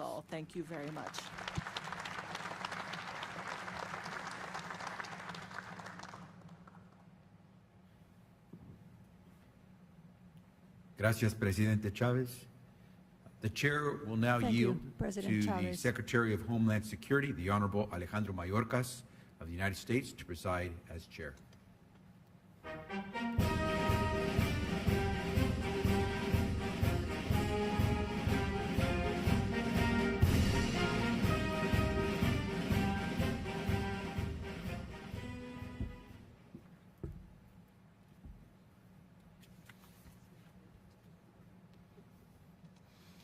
Good morning, buenos dias. The chair shall now recognize His Excellency Luis Abinader.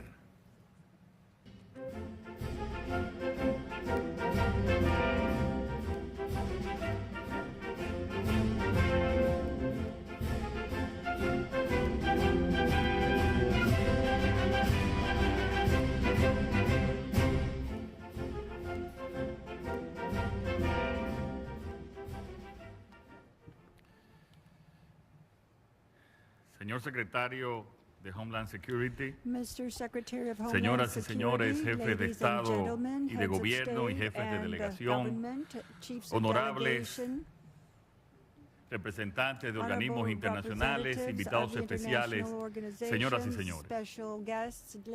A República Dominicana nos ha costado mucho esfuerzo y sacrificio conquistar las libertades de las que hoy gozamos y que garantiza a sus ciudadanos y ciudadanas el disfrute pleno de sus derechos, la igualdad de todos ante la ley y la potestad de exigir a sus gobernantes transparencia y rendición de cuentas.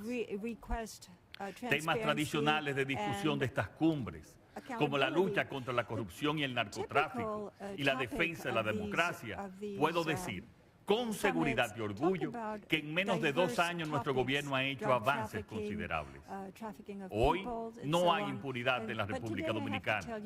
Hemos nombrado un Ministerio Público independiente y hemos promovido la designación de profesionales autónomos en organismos neurálgicos como la Cámara de Cuentas, el Tribunal Constitucional, el Tribunal Superior Electoral y la Defensoría del Pueblo. Los controles establecidos garantizan que las diversas formas de corrupción hayan disminuido significativamente en una sociedad en la cual, como la nuestra, existía una cultura generalizada de corrupción. Además, hemos manifestado nuestro firme apoyo a las propuestas surgidas en el seno del Congreso Nacional de nuestro país para que este poder constitucional apruebe una ley de extinción de dominio con la que esperamos proteger adecuadamente el patrimonio público de los dominicanos y dominicanas.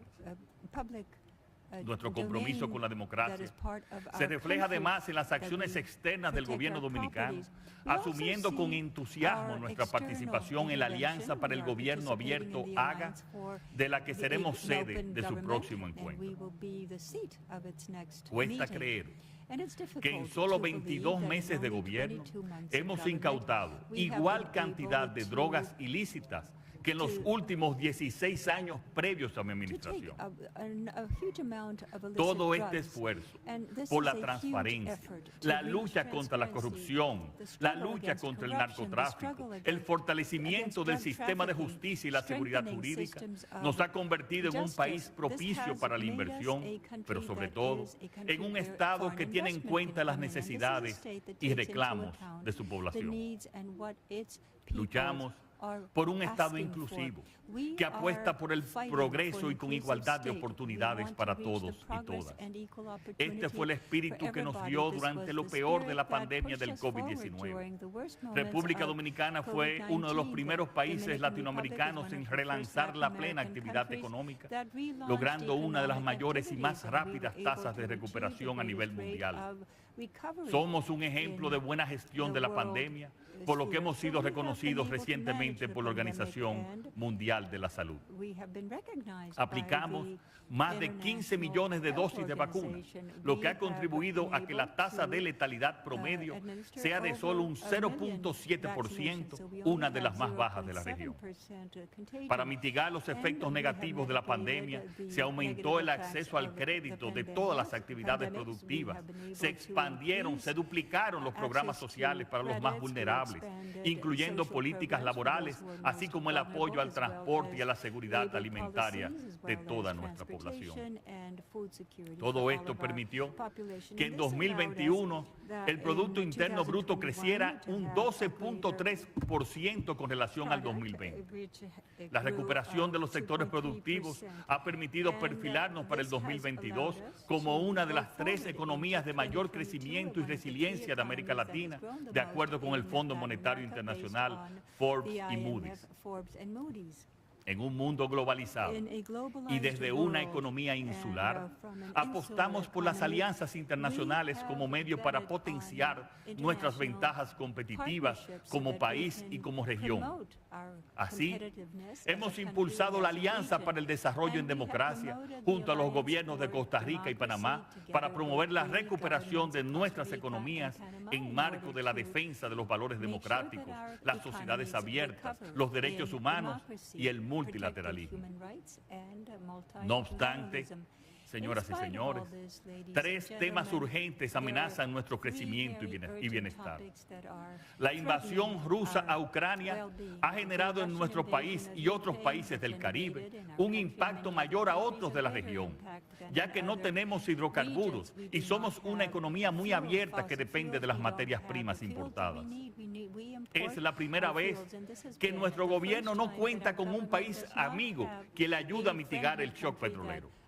En los años 80, con el Acuerdo de San José de México y Venezuela, y después de Petrocaribe de Venezuela hasta el 2014, estos acuerdos nos daban financiamientos y precios especiales, nos ayudaron a mitigar las alzas del petróleo de esas épocas. Hoy, hacemos un enorme sacrificio fiscal para subsidiar combustibles, subsidiar fertilizantes y alimentos para nuestra población. Esta realidad nos compele a buscar vías que garanticen nuestra seguridad energética y alimentaria.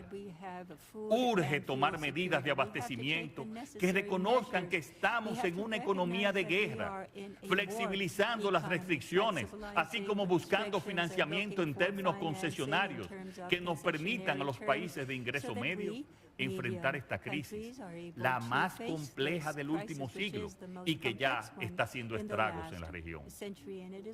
Se hace urgente la creación de mecanismos nuevos y creativos para conceder financiamientos blandos o concesiones, pues de no enfrentarse adecuadamente a esta crisis, aumentará el creciente descontento social y sus consecuentes conflictos que afectarían seriamente nuestras democracias.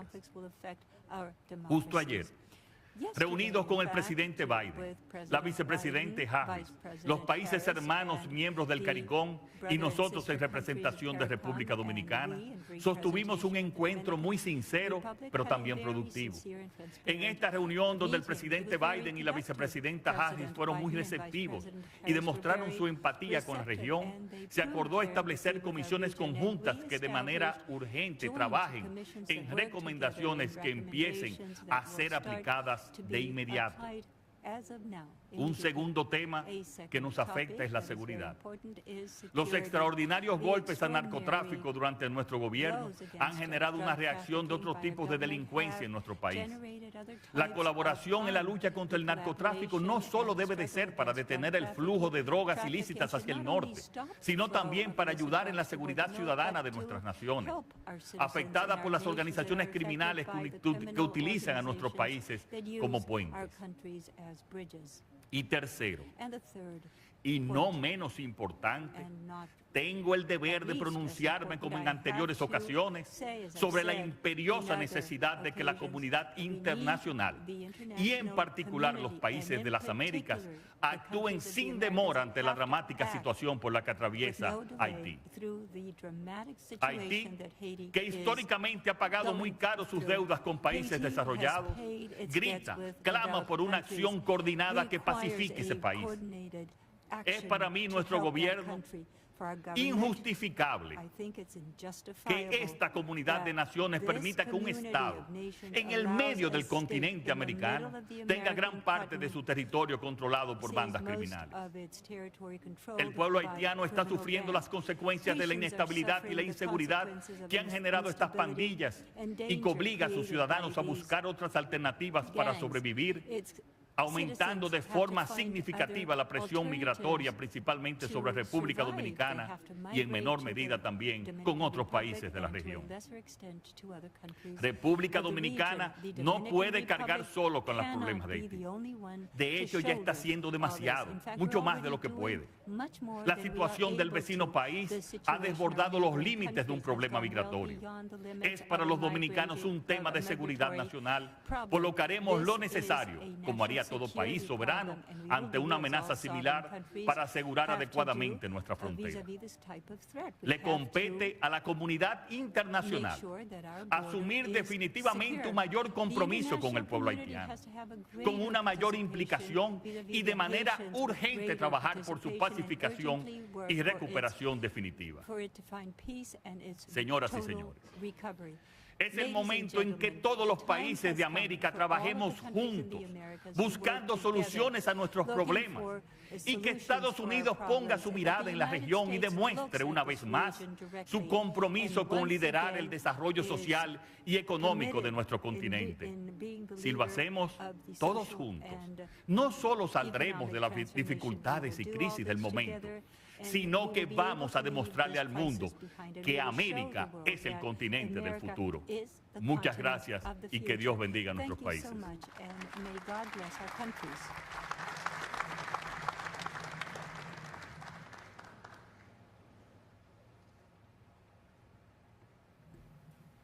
Thank you, Mr. President. The chair now recognizes His Excellency Guillermo Lasso Mendoza, President of the Republic of Ecuador.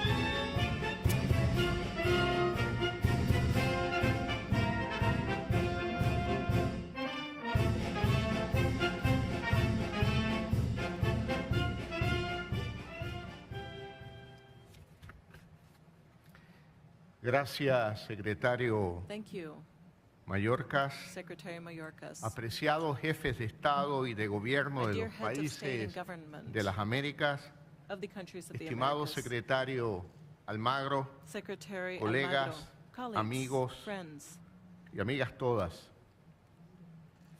Nos unen metas comunes y todos los que estamos aquí compartimos la ética de la paz y de la convivencia, porque creemos y practicamos la democracia. La democracia permite llegar a acuerdos, permite tener diálogo, escuchar al otro. Estamos aquí porque queremos mejorar la vida de nuestros pueblos. Estamos aquí porque queremos oír y queremos proponer. Queremos dialogar. Y hoy alzo mi voz para hablar de migración, que es un problema para Estados Unidos, pero que es un problema para todos nuestros países y que no se acabará mientras no hagamos un esfuerzo serio y creativo para mejorar las oportunidades de trabajo, de vida sana, de educación en nuestros propios países. Solo así nuestros jóvenes tendrán alternativas de vida valederas y atractivas en su propio lugar de origen. Detrás de cada migrante hay un ser humano que merece respeto, atención y oportunidad. Debemos lograr a nivel mundial una migración segura y ordenada. El Ecuador, además de ser un país de donde emigran sus ciudadanos, también es un país de acogida. Desde hace 40 años recibimos a miles de colombianos desplazados del conflicto de frontera y en la última década a centenares de miles de venezolanos.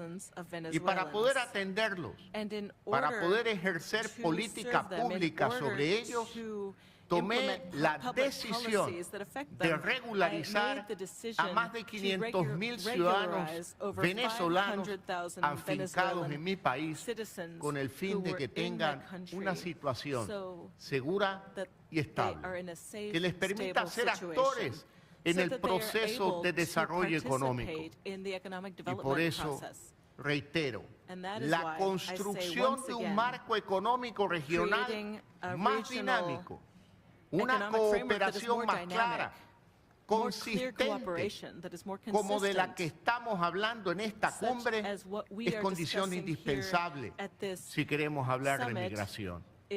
porque cualquier solución pasa, como lo han dicho varios de ustedes, queridos presidentes, por generar más oportunidades en nuestros países. Y eso está ligado a un manejo ordenado de la economía. No somos gentes que flotan en el espacio como cuerpos celestes en órbitas distintas. Pertenecemos a un mismo continente y tenemos múltiples lazos que nos unen desde hace siglos. Por eso, para enfrentar los retos del presente y del futuro, debemos unirnos más y llegar a una verdadera integración regional continental. Solo así, con un gran bloque económico, podrá cada uno de nuestros países prosperar y sus economías crecer y levantarse. Usted lo ha dicho a lo largo de estos días. El presidente Biden, me refiero, necesitamos un marco de integración económica de sur a norte y de la mitad hacia los lados. La lucha por un futuro verde y sostenible también la debemos dar juntos. Y estamos empeñados en esto. Por esa razón, creamos junto a nuestros hermanos de Panamá, Costa Rica y Colombia una nueva reserva marina, la Reserva Hermandad, que en Ecuador cuenta ahora con una superficie adicional de 60.000 kilómetros cuadrados, ubicada en aguas abiertas de la zona económica exclusiva de nuestras Islas Galápagos. Esta es una de las medidas con las que contribuimos a la lucha contra el cambio climático y la protección de las especies, los suelos, el agua y la atmósfera. La salud también es vital. Y la pandemia nos mostró que cooperando a nivel continental podemos lograr mejores resultados. Quiero agradecer una vez más la solidaridad de Estados Unidos, de Canadá, de México, de Chile para dotar al Ecuador de vacunas. El logro más importante de mi primer año de gobierno ha sido la vacunación contra el virus que causa el COVID-19. Logramos salvar vidas y salvar la economía. Hace un año, apenas el 5% de los ecuatorianos había recibido una dosis de vacuna y existía una gran preocupación de la población de contagiarse y de morir. 12 meses después, hemos logrado vacunar a más del 85% de la población con 2 dosis, al 35% con 3 dosis y ya estamos aplicando la 4ª dosis. Esto ha permitido la reactivación económica de una manera más acelerada de lo que se preveía. Los expertos pronosticaron que en el 2021 el PIB del Ecuador crecería en 2.8%. Pero con 7 meses de gestión de nuestro gobierno y el éxito de esta eficaz y masiva campaña de vacunación, el Producto Interno Bruto ecuatoriano creció al 4.2%. Hemos sacado a 750.000 personas de la pobreza y hemos creado 350.000 empleos adecuados. Por otro lado, recibimos un Estado con un déficit fiscal equivalente a 7% del Producto Interno Bruto, que lo redujimos a 4% a finales del 2021 y lo llevaremos al 2% o incluso menos en el presente año. Un gobierno democrático tiene una legitimidad de origen, pero requiere ganarse la legitimidad del ejercicio de su cargo. Y uno no sabe con qué se va a enfrentar cuando llega el gobierno. Lo que hemos tenido que enfrentar en el Ecuador concierne a esta cumbre, como lo dijo mi colega paraguayo, porque se trata de una lucha transnacional, la de las estructuras criminales transnacionales. Poderosos carteles transnacionales intentan establecer en Ecuador sus rutas de narcotráfico y se hallan enfrentados entre sí al disputarse territorio e intentar someter a la población, creando en los niños y jóvenes dependencia a las drogas y otras adicciones. Además, penetran con sus tentáculos en otras áreas, como el tráfico de personas y la minería ilegal. Y no pasa solo en nuestro país, lo vemos en casi toda la región. Por eso, estamos en un esfuerzo valiente y sostenido por la seguridad, para lo que necesitamos solidaridad y apoyo. Nuestros países están haciendo su parte, pero requieren del apoyo decidido del continente para ganar esta batalla a las estructuras criminales que empañan los sueños de niñas, niños y jóvenes de todo el hemisferio. Todo esto me trae de vuelta a la necesidad de la formación de un sólido bloque económico. Yo les digo, estimados presidentes, es el momento de hacerlo. El perverso ataque de Rusia a Ucrania está cambiando la geopolítica y la geoeconomía del mundo. Los países que gobernamos somos los proveedores ideales de cadenas de suministros que se han roto para los próximos 10, por no decir 20 años. Es ahora cuando tenemos que unirnos en nuestros esfuerzos por la seguridad interna, la seguridad alimentaria, la producción y el libre comercio. Esta, estimados presidentes, debe ser nuestra misión. Que la coyuntura difícil del mundo, después de la pandemia y en medio de una guerra, nos encuentre unidos en este hemisferio a pesar de cualquier diferencia pasajera. Queridos amigos, no quiero terminar sin antes agradecer al presidente Joe Biden y al pueblo americano por habernos invitado a esta necesaria cumbre para dialogar, para encontrarnos, para vernos a los ojos y hablar con sinceridad de los problemas que afectan a la región. Y también no deseo terminar sin expresar un afectuoso saludo al presidente Iván Duque Márquez, presidente de Colombia, que hoy se ha despedido en esta cumbre, ya que próximamente terminará su periodo de gobierno. Quiero decir que su trabajo durante estos 4 años lo ha convertido en un líder guía en defensa de la democracia, de la seguridad y de la prosperidad de América Latina. Muchas gracias.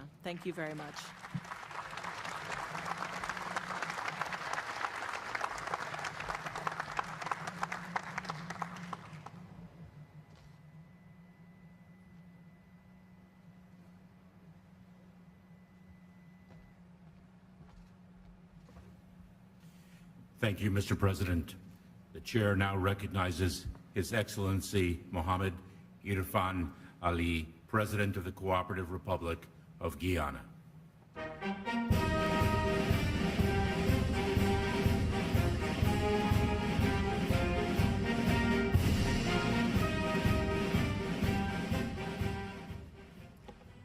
Chair, Excellencies, distinguished ladies and gentlemen. In addressing the theme of the conference, Building a Sustainable, Resilient, and Equitable Future, we must examine the important pillars for us to achieve these noble objectives. Issues of democracy, equity, good governance, fairness, justice, race relations, security, and partnership. In addressing these issues, we must have a realistic analysis of the current state of affairs in the Americas. In achieving sustainability, resilience, and equity, I wish to examine the following indicators. Food security.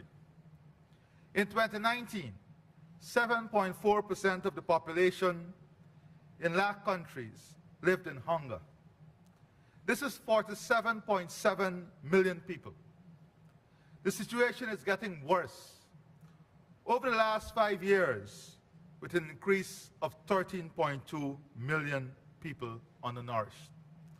By 2030, it is estimated that 67 million people in the region will be affected by hunger, a figure that does not include the repercussions of COVID-19. In 2019, almost a third of the population, 191 million people, were affected by moderate or severe food insecurity. All of this is occurring whilst in this region, in the upper tier of countries that are considered food secure, we have 6 countries listed. In climate change, extreme events and changes in climatic patterns is expected to cost the region hundreds of billions of US dollars annually. Between 2015 and 2019, crop duration between sowing and harvest for soy shortened by 4.7% in Central America, 3.1% in Northwest South America, 2.7% in Southeast South America, whilst growth duration for maize in the same period declined by 5%. In Central America, 5.2% in Southwest South America. These changes will continue to disrupt established cycles and yields. The number of extreme weather events in Central America has increased 3% annually in the last 20 years. The Amazon, the world's largest reservoir of biodiversity and carbon, is described as highly vulnerable to drought. Exposure to drought increased from 8% between 2004 to 2005 to 16% in 2015 to 2018. This has led to increased tree mortality and declined productivity in the forests. In North America, over the last few decades, and what is projected between 2021 and 2050, is that average temperatures is expected to rise by about 2.5 degrees Celsius for the United States. Floods, droughts, wildfires, and hurricanes made worse by climate change. It is expected that this will cost the U.S. federal budget about US $2 trillion each year, a 7.1% loss in annual revenue. In 2020, 59.7 million people suffered from hunger, 13.8 million increase from 2019. There has been an increase of almost 79% in the number of people suffering from hunger between 2014 and 2020. In North America, more than 38 million Americans, including 11.7 million children, struggle with food insecurity. In Latin America and the Caribbean, over 100 million lack access to sanitation. Only 65% of the population have access to safely managed water services. 51.2% of children and adolescents in Latin America cities are affected by some form of housing deprivation. Among 3 and 4 years old, living in deprived livelihoods. 51% do not receive any formal education.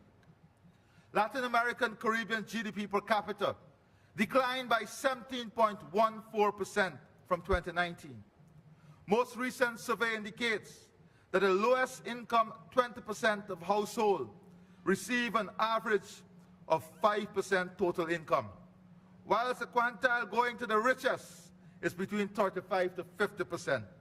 Inequality increased on an average by 2% since 2019, twice the annual average growth that marked the decade of growing inequalities in the 1990s. 30% of the region lives beneath the poverty line, and 1 in 5 individuals live in slums, and 60% of Latin America are employed in the informal sector. Public investment represents only 1.6% of GDP in the region in 2017. The region today faces greater threat to democracy than any other time in its history. The latest edition of the Economist Intelligence Unit Democracy Index demonstrates this fact. And we cannot divorce democracy and the rule of law from sustainability and prosperity. In this context, I want to publicly thank the OAS for its role in securing democracy in my own country. It is only our collective voice and action that will ensure the prosperity we seek is built on good governance, democracy, and the rule of law. The top 10% income categories in the region is responsible for 21.1% of the regional total carbon and energy footprint. And their per capita energy and carbon footprints were 12.2 and 7.5 times above the lowest 10 earners in Latin America and the Caribbean. Investment in renewable energy sources across the region jumped 65% in 2017 to 7.2 billion, outplacing the global average of 3%. In 2020, data showed that in North America, 35% of the nation's energy originates from petroleum, 10% from coal, 34% from natural gas.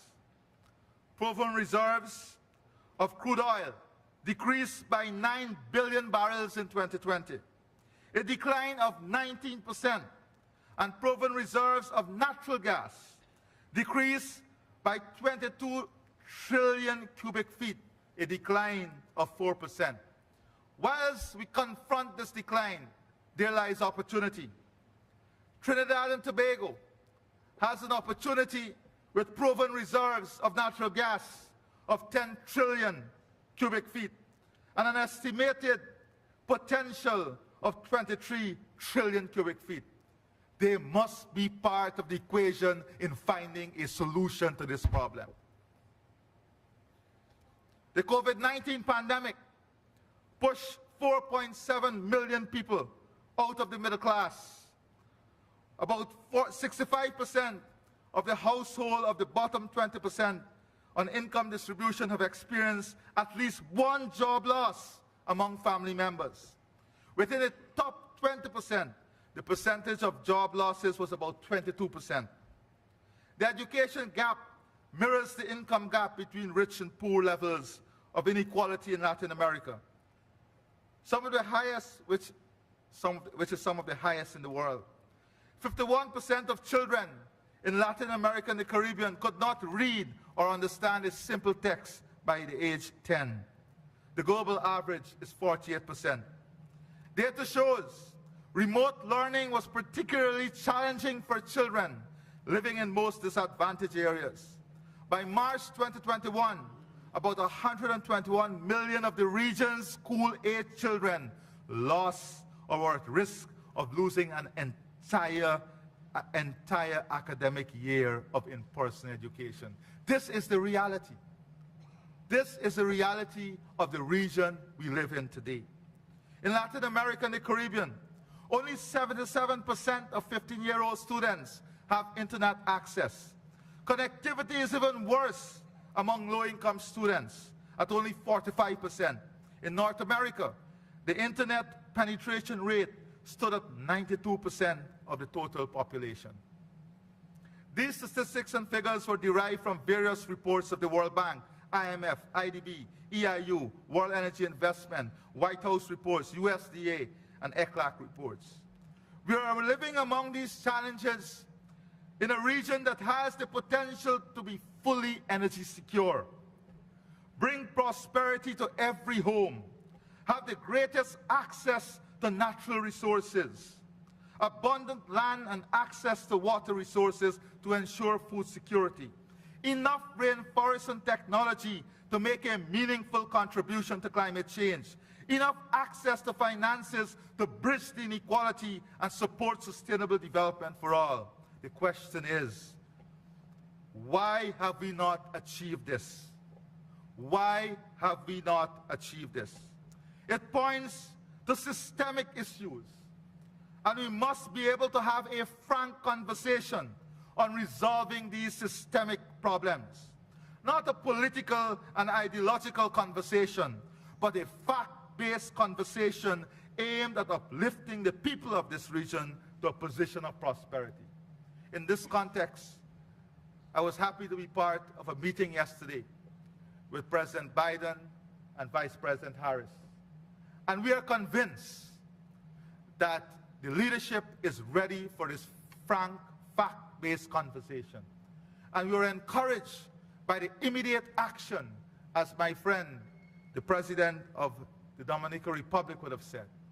We are encouraged by the immediate action to set up joint committees to look at the important issue of food security, climate change, energy security, and financing. This should be expanded to the Americas in finding solution based on a time frame. Let us say to the people of this region that as political leaders, we are ready to tie ourselves to time-bound initiatives in delivering to them the prosperity we all speak of. We need as a region to have these tough conversations that are necessary to make the best possible decisions for the people of this region. In my own country, we have seen and have been affected by all I spoke of. Democracy was threatened. One flood wiped out 59% of our GDP. But still, we are among the best in managing our forests. Our deforestation rate is 0.05%, one of the best in the world. Whilst all of this is occurring, we have standing forests the size of England, storing 19.5 gigatons of carbon. We have 11 billion barrels of proven oil reserves as I speak. And an assessment of gas reserve is on the way. However, as our economy is projected to double in size in 2 years, and as we are projected to be the fastest growing economy, we understand that we are not alone in this world and this region.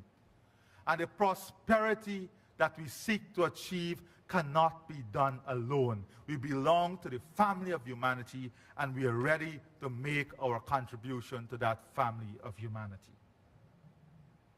We cannot be reckless, and we will not be irresponsible in managing these resources in the interests of the world and in the interests of this region. This, coupled with the potential of Suriname, Trinidad and Tobago, and possibilities through investment and exploration with gas in Barbados, can make this region energy secure. Let us get together and have a conversation that defines a pathway to energy security for this region. We have the potential, and we must use every available tool, all the asset that is available to us to reach that potential, and we can do it if we commit ourselves to doing that.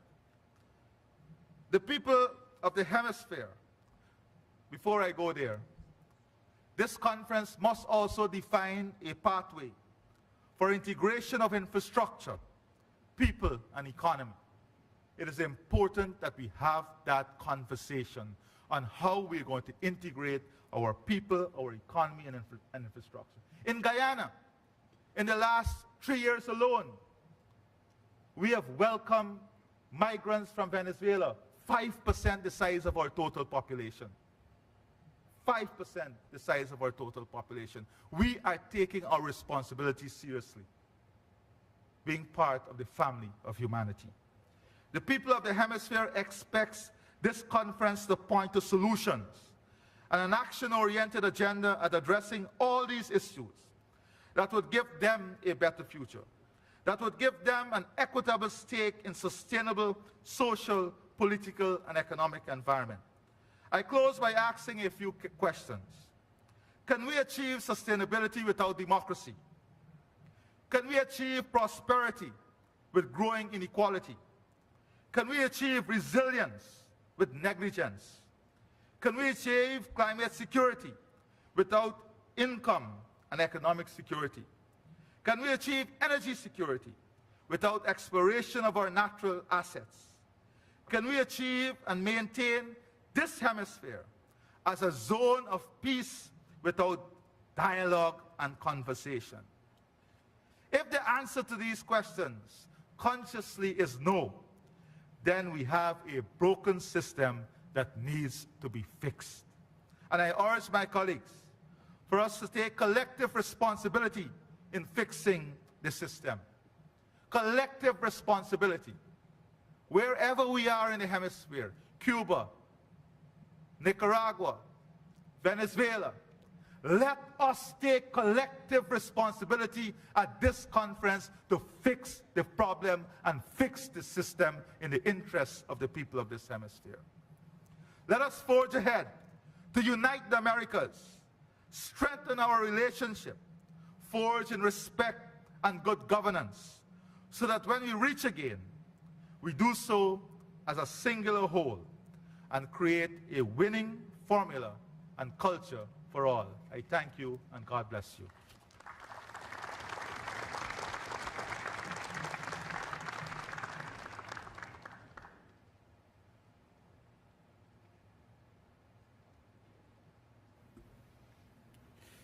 Thank you, Mr. President. The chair now recognizes His Excellency Ariel Henry, Prime Minister of the Republic of Haiti.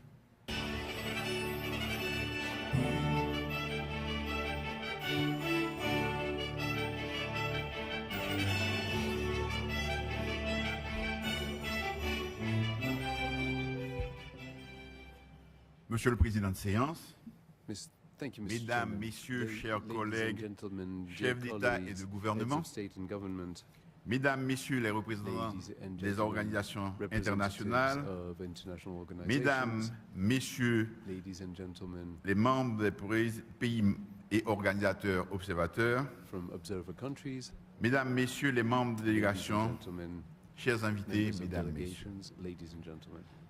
C'est pour moi un réel plaisir de me retrouver ici à Los Angeles pour participer à ce 9e sommet des Amériques, l'un des lieux privilégiés de rencontre de la grande famille de l'hémisphère occidental.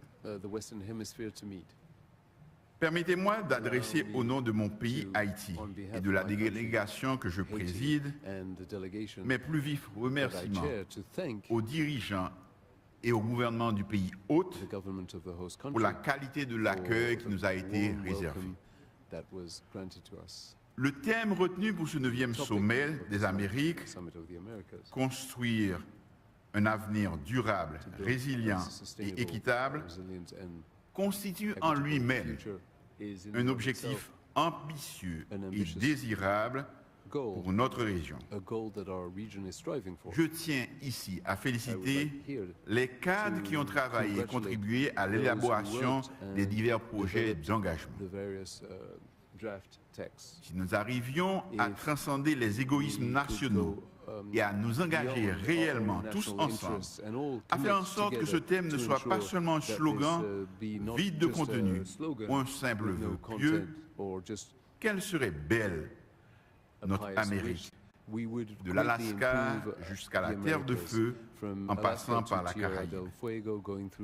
Imaginez que nous nous mettions tous à construire une Amérique unie, intégrée, dans laquelle nous ferions disparaître la misère, la pauvreté, les inégalités et la violence. Imaginez une Amérique où les richesses seraient réparties équitablement, où personne ne serait laissé de côté, où l'insécurité alimentaire et la faim auraient complètement disparu. Une Amérique où les règles démocratiques communes du vivre ensemble permettraient à tous les citoyens de vivre dans la dignité et dans le respect des droits de tous et de chacun. Une Amérique caractérisée par les relations de bon voisinage, où nous pourrions tous circuler librement d'une région à l'autre, sans restrictions inutiles, où la nature comme bien commun serait respectée et régénérée. Imaginez une Amérique où les soins de santé seraient accessibles à tous, où le fossé numérique serait comblé, permettant à tous d'avoir accès aux bienfaits des nouvelles technologies. Elle serait vraiment belle, notre Amérique, avec sa diversité de paysages, de peuples, de races, de cultures, de langues et de modes de vie.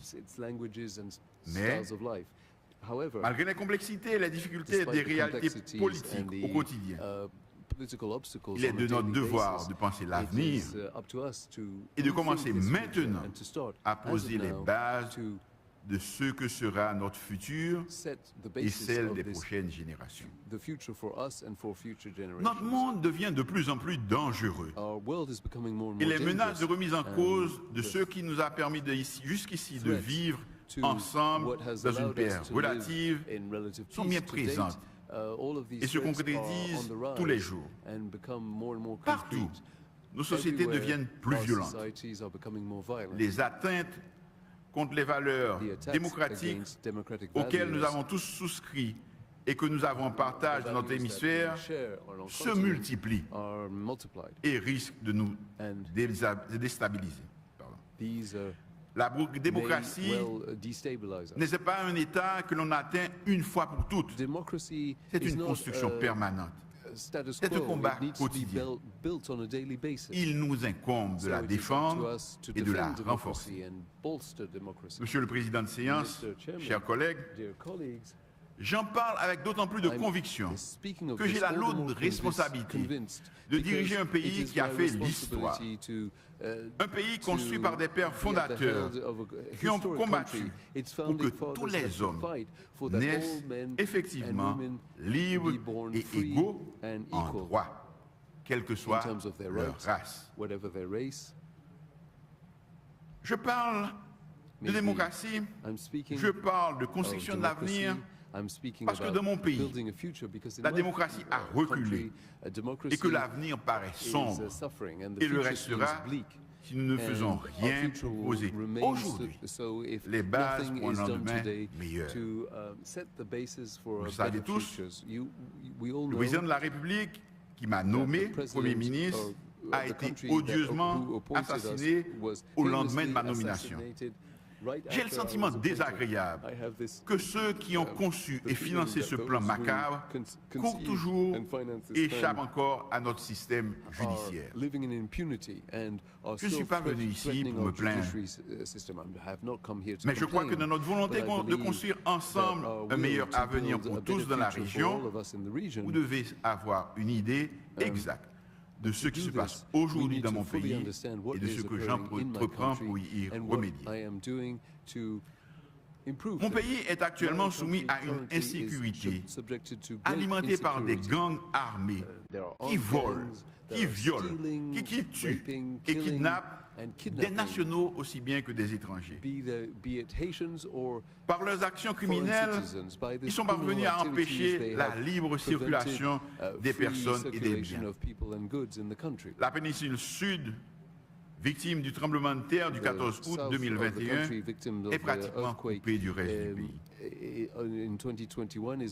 Nos institutions démocratiques se sont effondrées. Cela fera bientôt une année que depuis je suis à la tête d'un gouvernement de consensus issu d'un accord politique entre des forces politiques antagoniques et des secteurs de la société civile.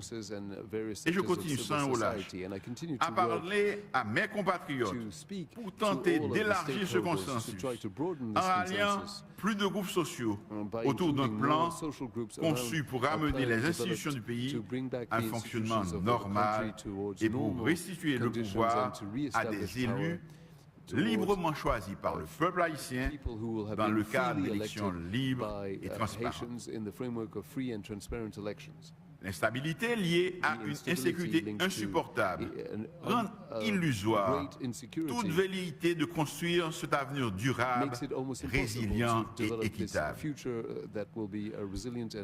La conséquence immédiate pour nous est un ralentissement de l'activité économique, une inflation importée, la fuite massive de nos jeunes et de nos cadres vers d'autres pays de la région et une difficulté à envisager l'organisation rapide des élections et la transmission du pouvoir à des élus. L'immigration illégale en provenance d'Haïti, qui affectait uniquement quelques pays limitrophes, s'est maintenant étendue à l'ensemble des pays du continent. Les migrants haïtiens, dans leur quête de mieux-être, prennent tous les risques pour atteindre un pays d'accueil. Haïti accepte toujours de coopérer avec les pays de la région qui veulent rapatrier les immigrants illégaux. Mais je continuerai à plaider pour qu'un traitement humain, respectueux de leurs droits fondamentaux, leur soit réservé. Je crois que l'accent doit être mis en particulier sur la recherche de solutions concrètes et durables aux problèmes qui poussent les migrants à partir de chez eux. En Haïti, ces problèmes ont pour nom la misère, le chômage, l'absence d'opportunités pour les jeunes, les inégalités, l'insécurité et l'instabilité politique. Ces phénomènes ne sont pas spécifiques à Haïti. Mon pays, comme d'autres dans la région, ont besoin d'investissements massifs, créateurs d'emplois stables, et se doit d'offrir à notre jeunesse et aux candidats à l'immigration illégale des opportunités et des raisons d'espérer un avenir meilleur. Ils en ont besoin pour fixer leurs citoyens et les faire retrouver l'envie de rester dans leur pays, où y construire cet avenir et être heureux d'y vivre. C'est ce que j'appelle la sédentarisation des citoyens dans leur pays. Monsieur le Président de séance, chers collègues, pendant ce 9e sommet des Amériques, nous avons entendu beaucoup de propos encourageants et des promesses généreuses. J'ai la conviction qu'en dépit d'une conjoncture difficile, le pessimisme de l'intelligence doit céder la place à l'optimisme de la volonté. Haïti croit qu'il est de notre intérêt, dans cet hémisphère, de tout faire pour tenir nos promesses et qu'ensemble, nous pouvons effectivement construire un avenir durable, résilient et équitable. Je vous remercie.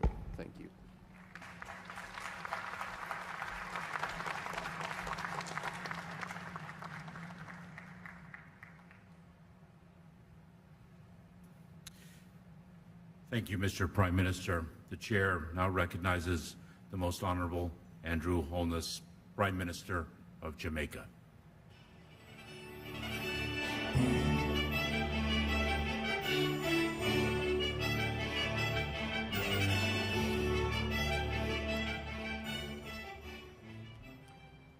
Thank you, Mr. Chairman.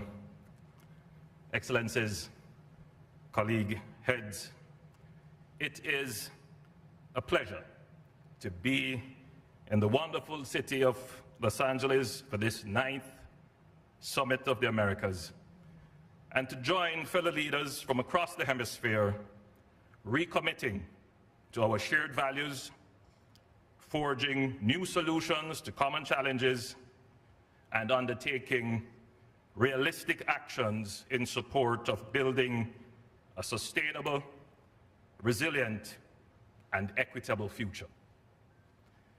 I thank the United States and the city of Los Angeles for the arrangements made to host this significant summit. I also commend the Biden-Harris administration for its leadership of the summit process and for its general posture of listening and paying attention to the particular concerns and challenges of small developing states within the hemisphere. Excellencies, the COVID-19 pandemic, the climate crisis, the conflict in Europe, and the consequential impact on supply chains, food and energy security are challenging the order of the world as we know it. All the countries here, regardless of economic size and institutional maturity, have been affected by the same challenges. These challenges have led to the erosion of hard-won developmental gains. While thankfully Jamaica has been able to see some sustained growth over 6 quarters, predicted levels of growth for the region are not robust.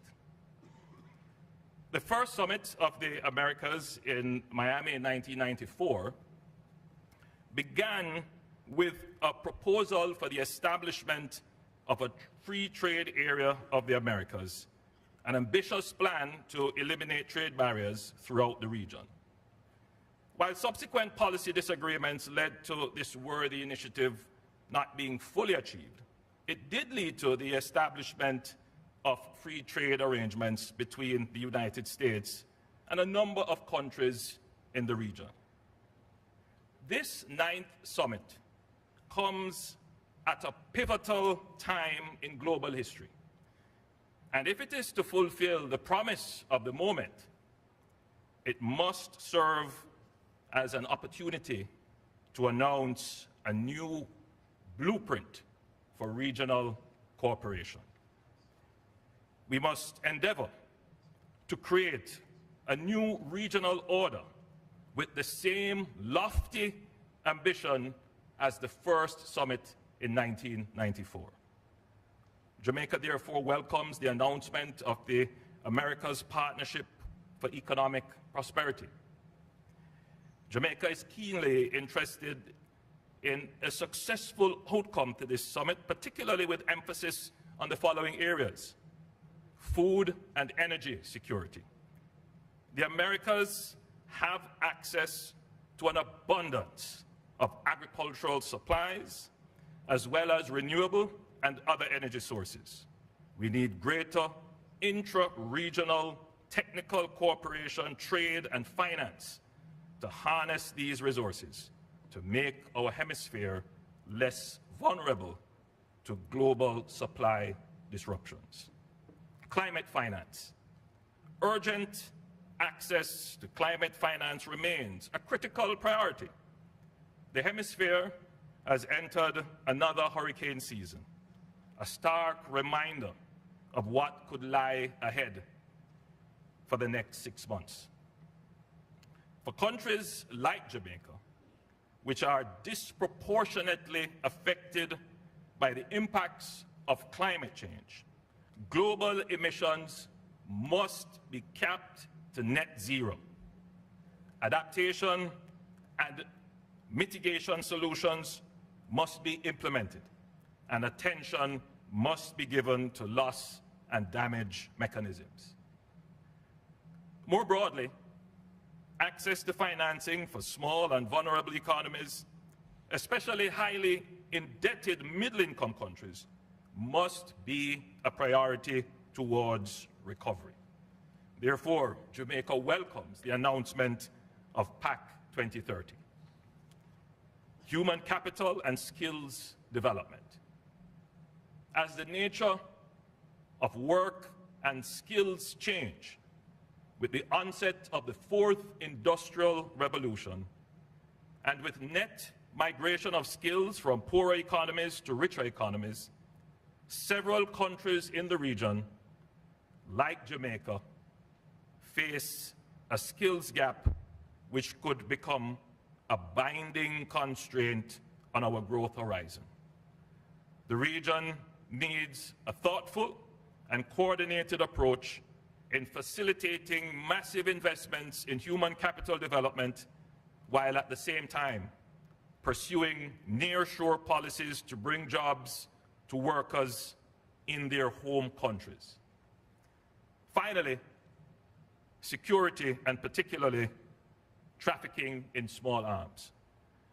A significant number of countries are experiencing an increase in illegally trafficked weapons and small arms into our borders from within the region. This is increasing the capabilities of criminals and increasing violent crimes, particularly homicides. Much more needs to be done to control illegally trafficked weapons in our region. Excellencies, the COVID-19 pandemic demonstrated our interconnectedness and our interdependence, and that no one is safe until we are all safe. This kind of inclusive approach is critical to meeting our challenges, and we regret that the summit did not involve all the countries of the Americas. The action plans on democratic governance, digital transformation, our green future, equitable, sustainable, and renewable energy, and health resilience should be predicated on the participation of the entire region, while reaffirming our democratic principles. Excellencies, as we strive to increase resilience, improve accountability, and ensure better opportunities for growth and prosperity, Jamaica remains committed to the summit process. We will continue to work with all hemispheric partners so that our deliberations here in Los Angeles will make a difference and allow for a better future for our respective peoples. This region of the world has the resources, all the resources, to secure peace and prosperity for all the people of the hemisphere. We have the leadership in this room at this conference to make it happen. Let us commit to using our best efforts to make the dialogue, the plans, and the agreements a reality. I thank you.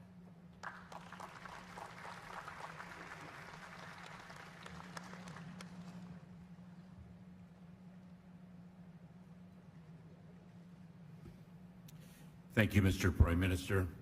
The chair now yields to the representative of the United States of America to the United Nations, Linda Thomas Greenfield, to preside as chair.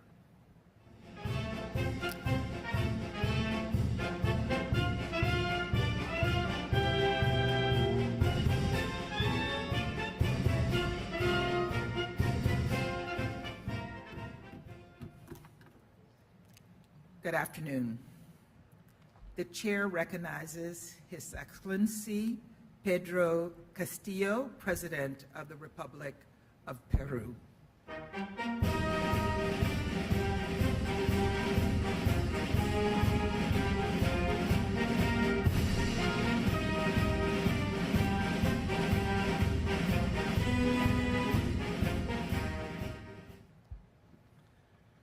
Gracias, señora presidenta. Transmito el saludo fraterno del pueblo peruano a los altos representantes de las naciones americanas, reconociendo la necesidad de construir nuestro futuro, tal como lo afirma el lema de esta cumbre, sobre la base de los valores de sostenibilidad, resiliencia y equidad, particularmente luego de la difícil prueba que ha supuesto y supone todavía la pandemia del COVID-19. Precisamente la búsqueda de la equidad e inclusión social es una de las mayores prioridades que hemos asumido. Consideramos que las brechas en el acceso y servicios básicos de calidad, como la educación, la salud y las persistentes desigualdades en el disfrute de los derechos fundamentales son en sí mismas las barreras para el desarrollo. Ningún espejismo de recuperación es sostenible si no corregimos estos problemas estructurales que han hecho de manera de América Latina la región más desigual del mundo. La desigualdad extrema es un mal endémico de nuestra región que ha socavado nuestras capacidades para lidiar con situaciones de emergencia y proteger adecuadamente nuestra población.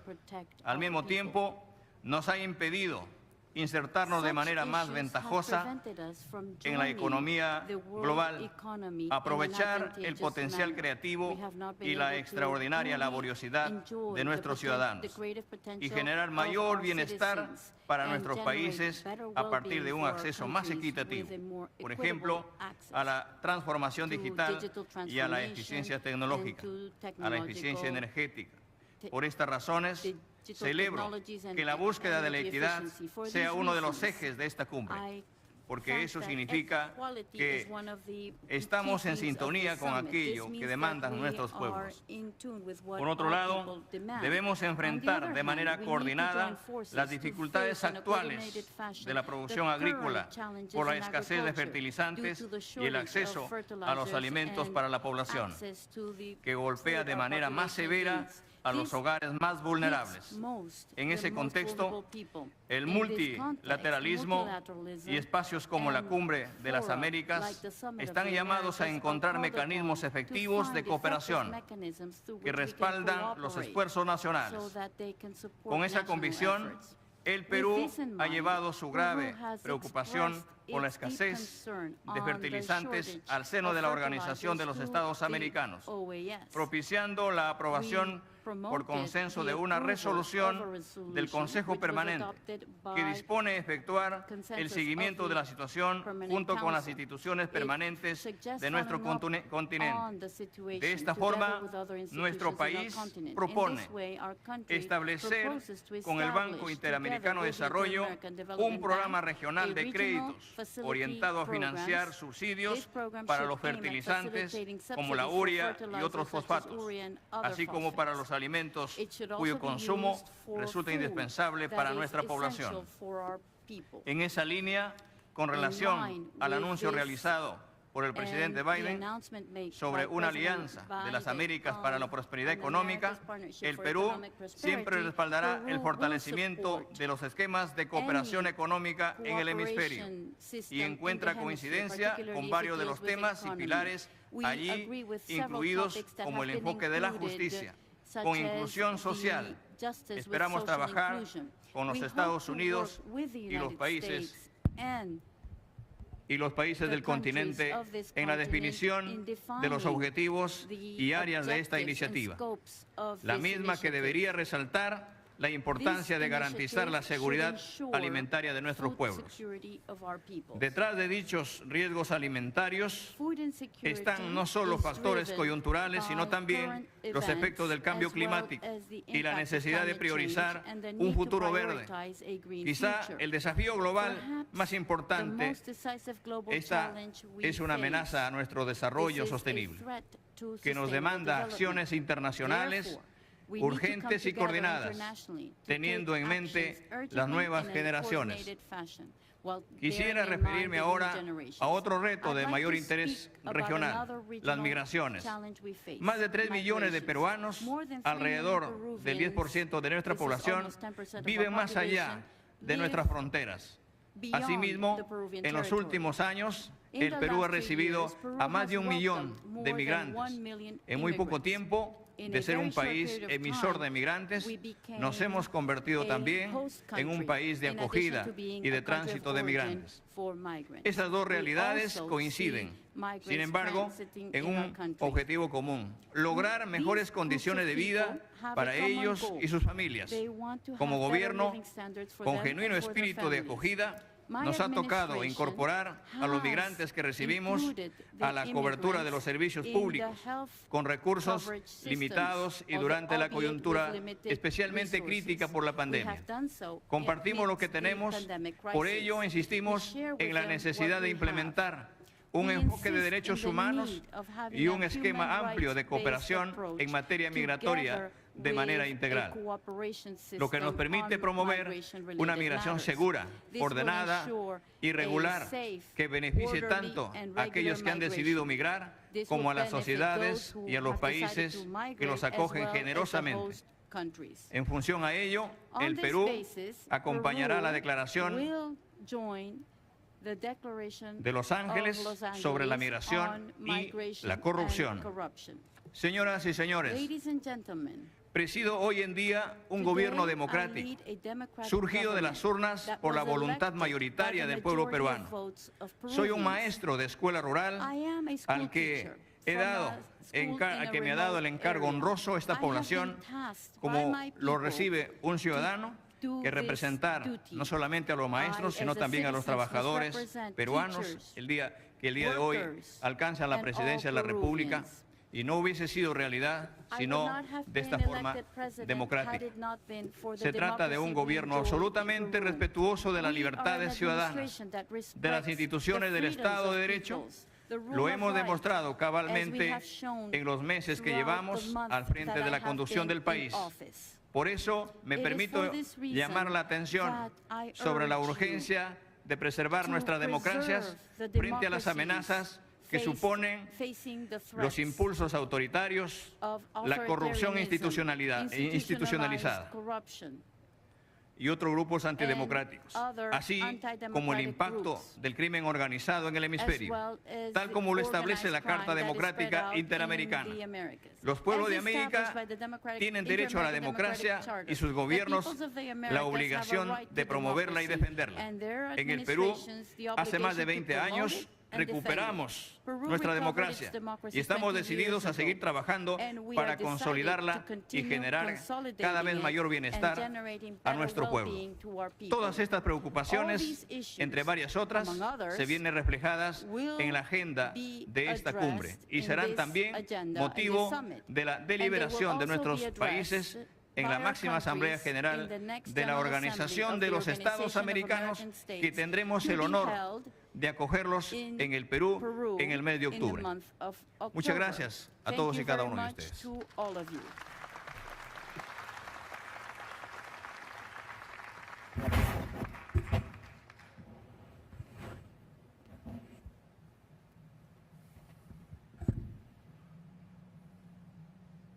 The chair recognizes the Honorable Philip J. Pierre, Prime Minister of St. Lucia.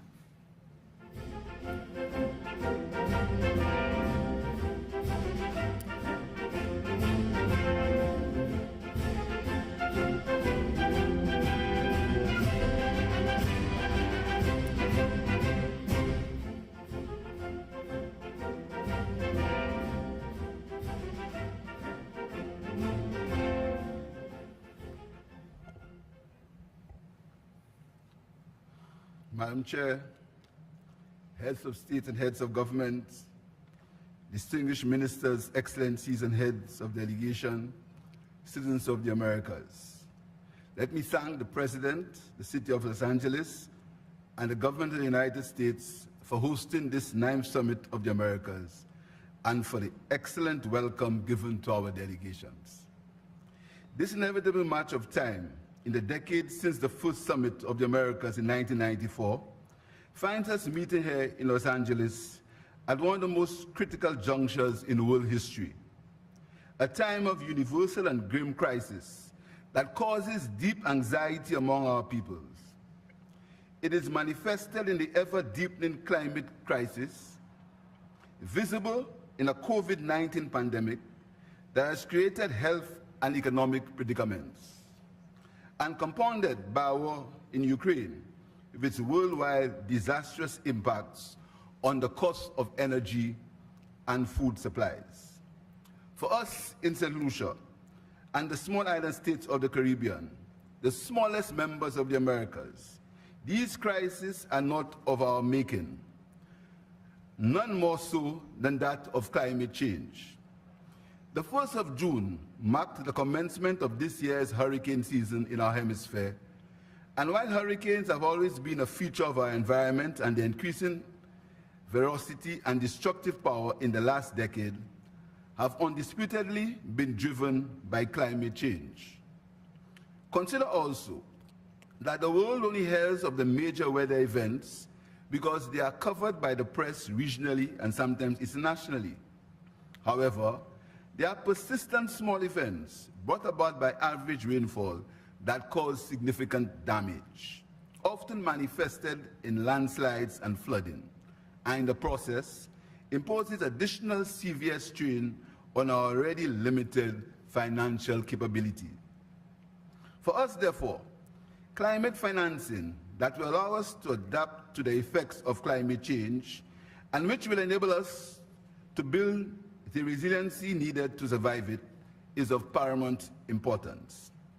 It is therefore disappointing that the wealthy developed countries are yet to deliver on their pledge to raise $100 billion a year, the deadline for which has moved from 2020 to 2023, to assist poor developing countries to cope with climate change.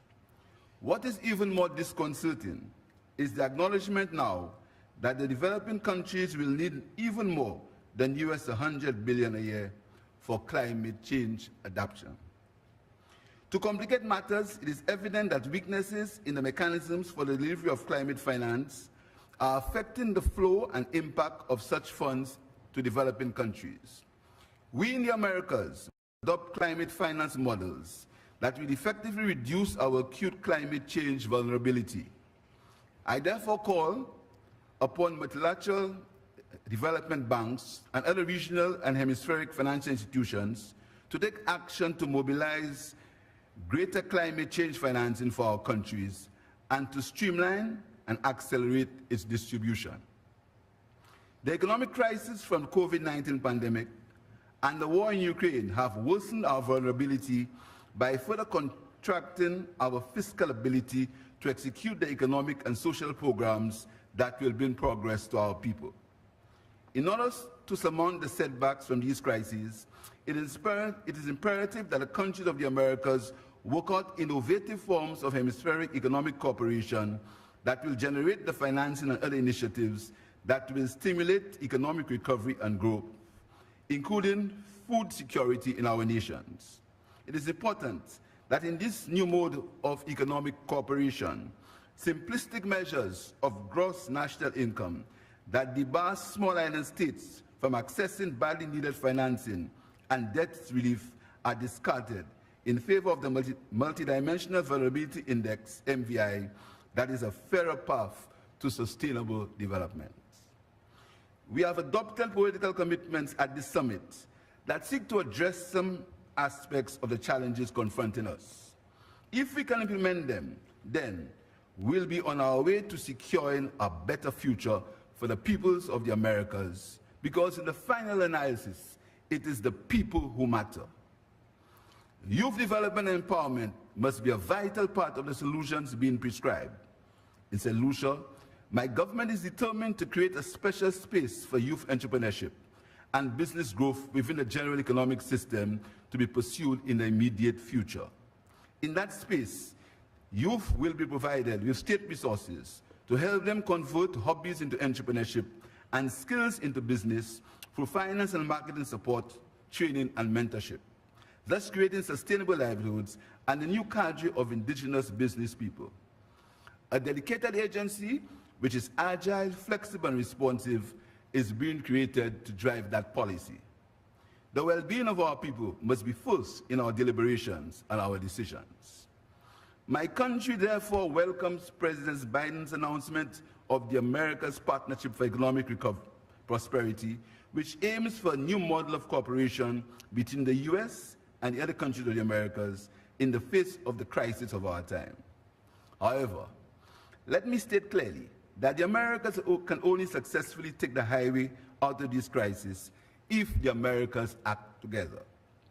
It is therefore disappointing that some countries of this hemisphere, namely Cuba, Venezuela, and Nicaragua, were not invited to this summit, and the summit has been marred by debates over inclusion and exclusion. The Americas cannot prosper if there is division and conflict in the hemisphere. There is always more to gain in cohesion and engagement than in fragmentation and confrontation. At this time, we must never forget the situation in Haiti, which is causing untold hardship among the people. Our generation must not miss the opportunity to create true solidarity among the nations of the Americas. St. Lucia's Nobel laureate, the Honorable Derek Walcott, lends us words from his poem, Love After Love, to help us capture this moment. And I quote, "The time will come when with elation you will greet yourself, arriving at your own door, in your own mirror, and each will smile at the other's welcome." St. Lucia has a deep and sincere desire to see the realization of true unity among the peoples of the Americas. The great South American, Simon Bolívar of Venezuela, said, "In the unity of our nations rests the glorious future of our peoples." This is as true today as it was 2 centuries ago. And so, as I applaud and welcome the boldness of President Biden's America's partnership, I say to our esteemed host and chair, President Biden, take another bold step for our nations. Put an end to the economic hardship in this hemisphere by leading your country to revoke the 60-year-old economic embargo against Cuba and remove the economic sanctions in Venezuela. It is the people who are suffering. These times demand more than ever that we reflect on the futility of division in our hemisphere and do all within our power to ensure that this ends now. As I conclude, I quote from President Barack Obama, "Change will not come if we wait for some other person or some other time. We are the ones we have been waiting for. We are the change that we seek. Let the Americas come together for a sustainable, resilient, and glorious future for our people." I thank you.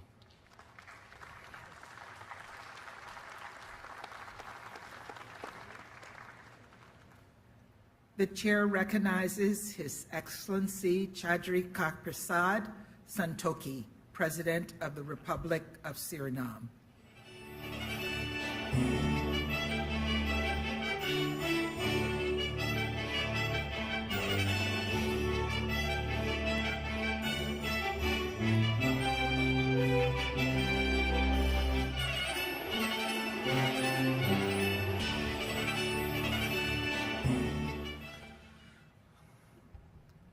Good afternoon, distinguished Madam Chair, Excellencies, heads of state and governments, distinguished ministers, heads of international and regional organizations, delegates, ladies and gentlemen. It's an honor for me to participate in this gathering of leaders of Western Hemisphere. And I express my appreciation to the United States of America for hosting the 9th Summit of the Americas. As leaders of the Western Hemisphere, we find ourselves at a crucial and opportune moment for reassessing, refocusing, and recommitting our endeavors to ensure long-term development and prosperity, and that all peoples of the Americas deserve. Our societies are being threatened because of a lack of development, lack of education, poverty, inequality in the distribution of wealth and welfare, high debt burden, the exclusion of groups in our societies, marginalization of segments of our community, unemployment, and also poor leadership. These all threaten the bedrock of our democratic institutions. The theme for this summit is indeed timely, given the current state of affairs on our continent due to the COVID-19 pandemic, especially the detrimental effects of disinformation through fake news, a massive economic downturn, increasing inequality, and the impact of the invasion of Russia and Ukraine.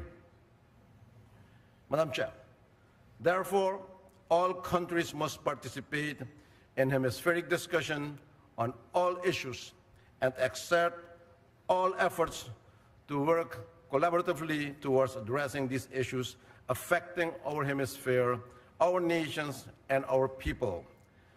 I regret that some of our brothers and sisters are not here today, and therefore, I call upon all of us as leaders in government to engage in meaningful and equitable dialogue to further peaceful coexistence and impactful cooperation in our hemisphere.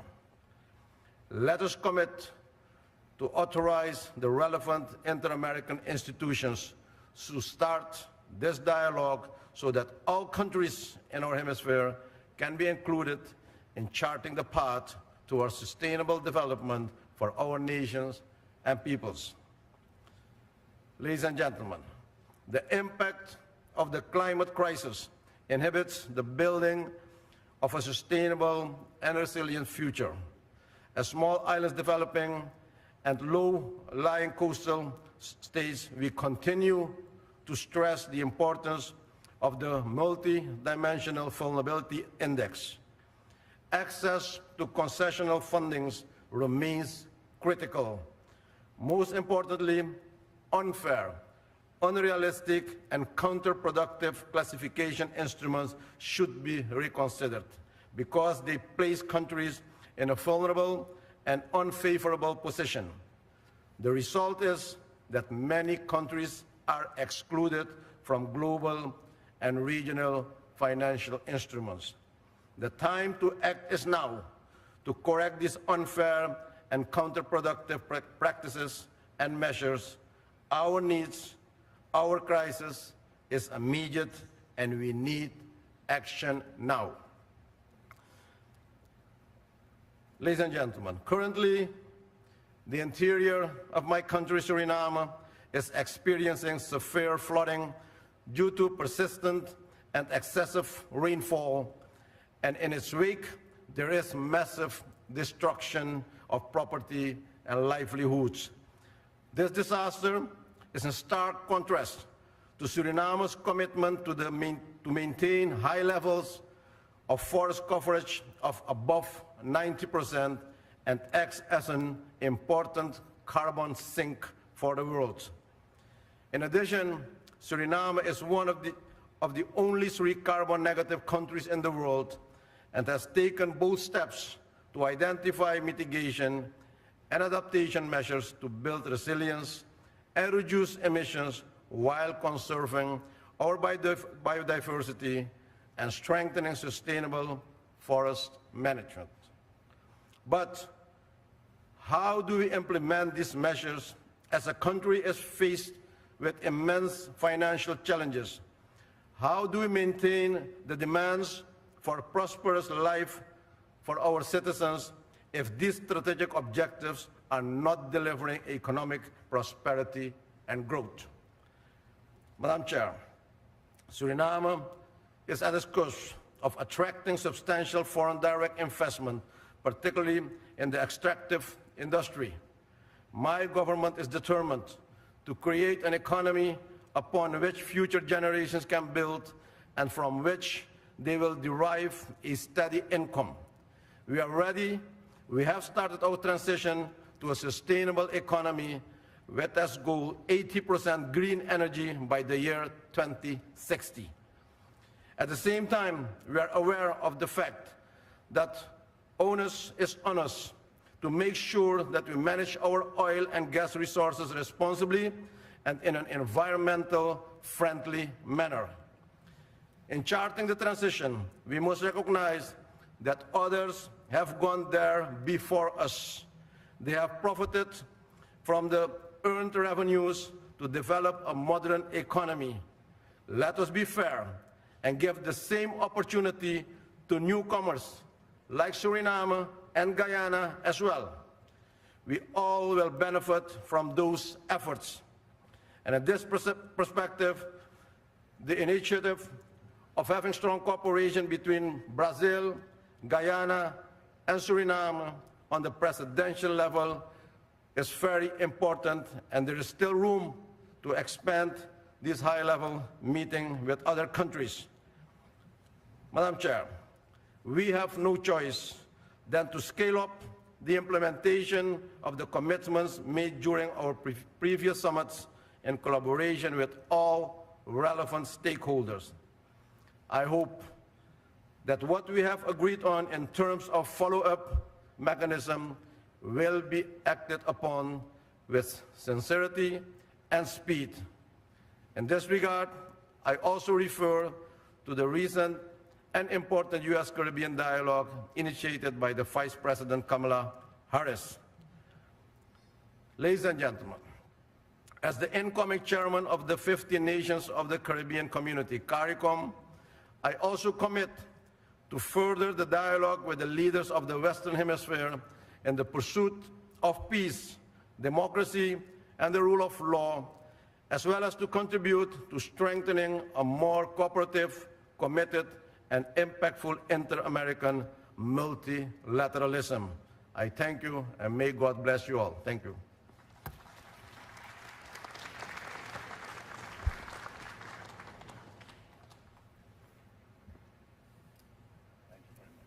Thank you.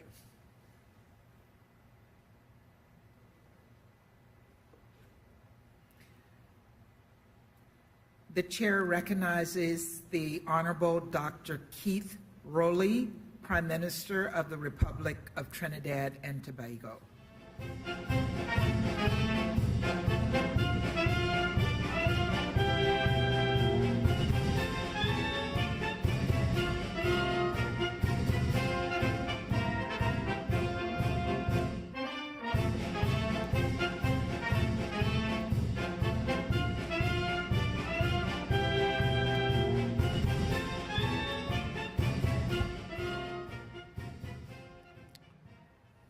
Thank you, Madam Chair. Colleague heads, distinguished delegates all.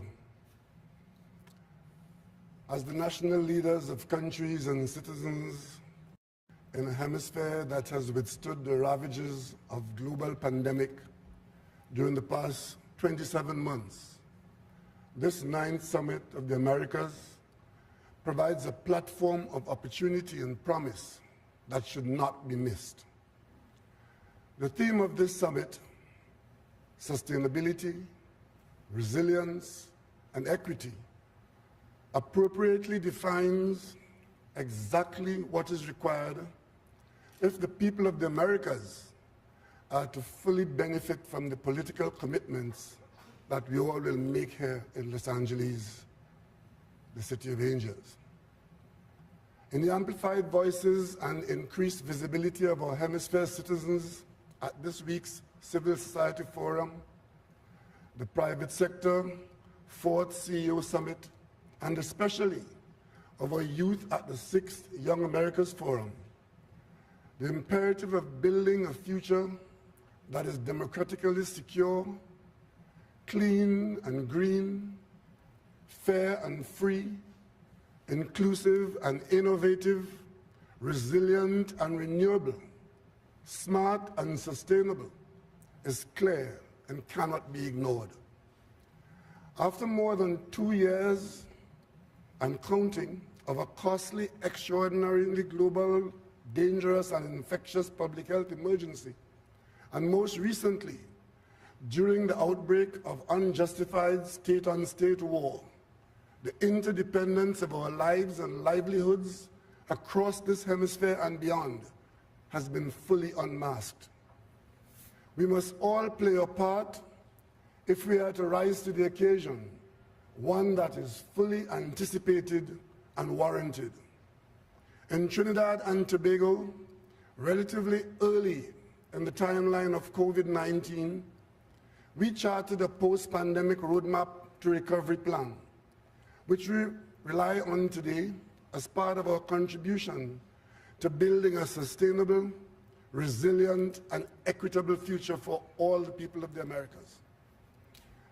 Having ultimately recognized the necessity for cooperation to overcome the disastrous effects of digital, economic, health, and social inequities, highlighted even more by the COVID-19 pandemic, that experience, we must be reminded of the importance of multilateral cooperation to preserve our region as a zone of peace, even as it is threatened today by the violation of international law and the global rules-based system in Ukraine. It is my considered view that the compounded and reinforced challenges presented to the global supply chains, energy and food security, among others, should sharpen our focus on the risks that we all face now and the damage that can be done to future generations if we don't get it right.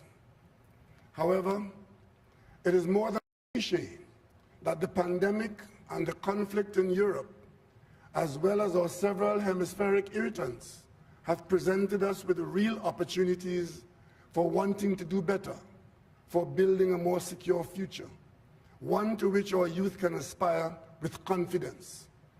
In Trinidad and Tobago, the government that I lead has shaped and is sharpening the focus of our people via our National Development Strategy 2016 to 2030, aimed at achieving increased sustainability and resilience. Economic, pandemic, and security challenges make this a steep climb, but we persevere in the hope that preserving the gains that we have made whilst working towards further improvement in the quality of life of our people.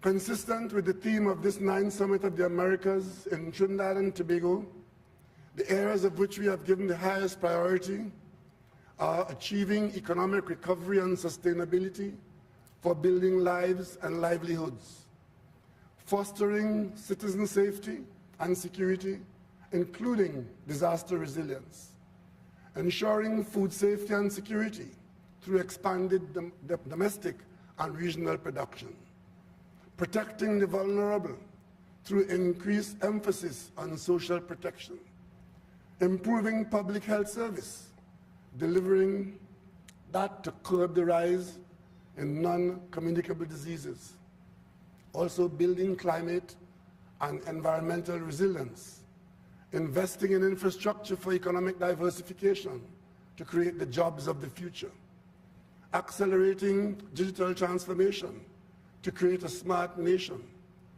enhancing public investment and service delivery for improved governance.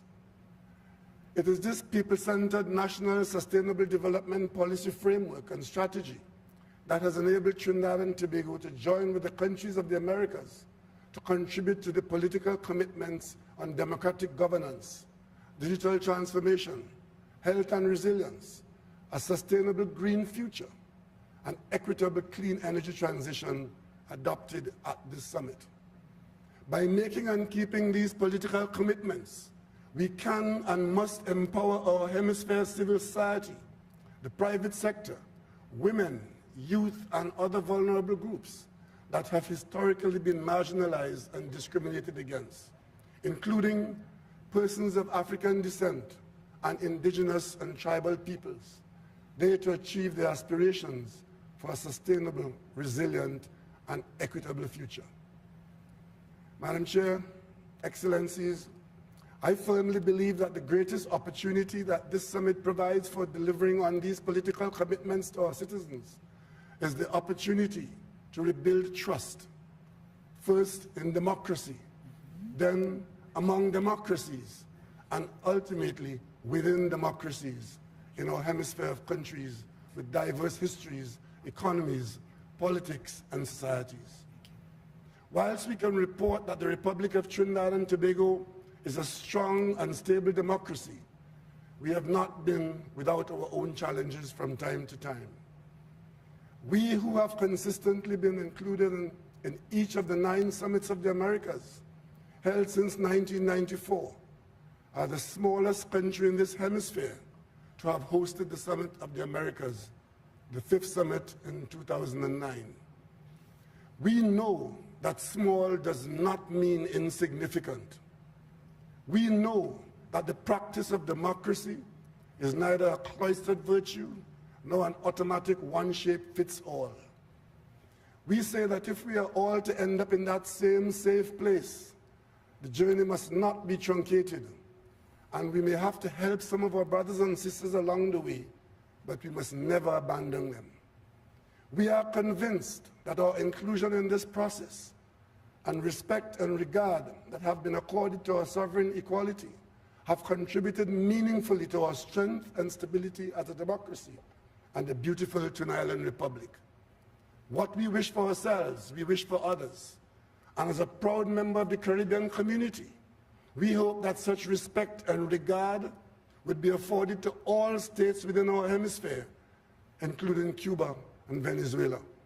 The path of exclusion and sanctions has not been effective in the past and has brought us no closer to the goal of an Americas which is equitable for the ordinary citizens of our hemisphere, no matter where they live. We cannot accept without worry what is happening in Haiti as a normal existence for the population there. We who have put man on the moon and created the internet, we should be able to bring some relief to Haitian lives within these Americas.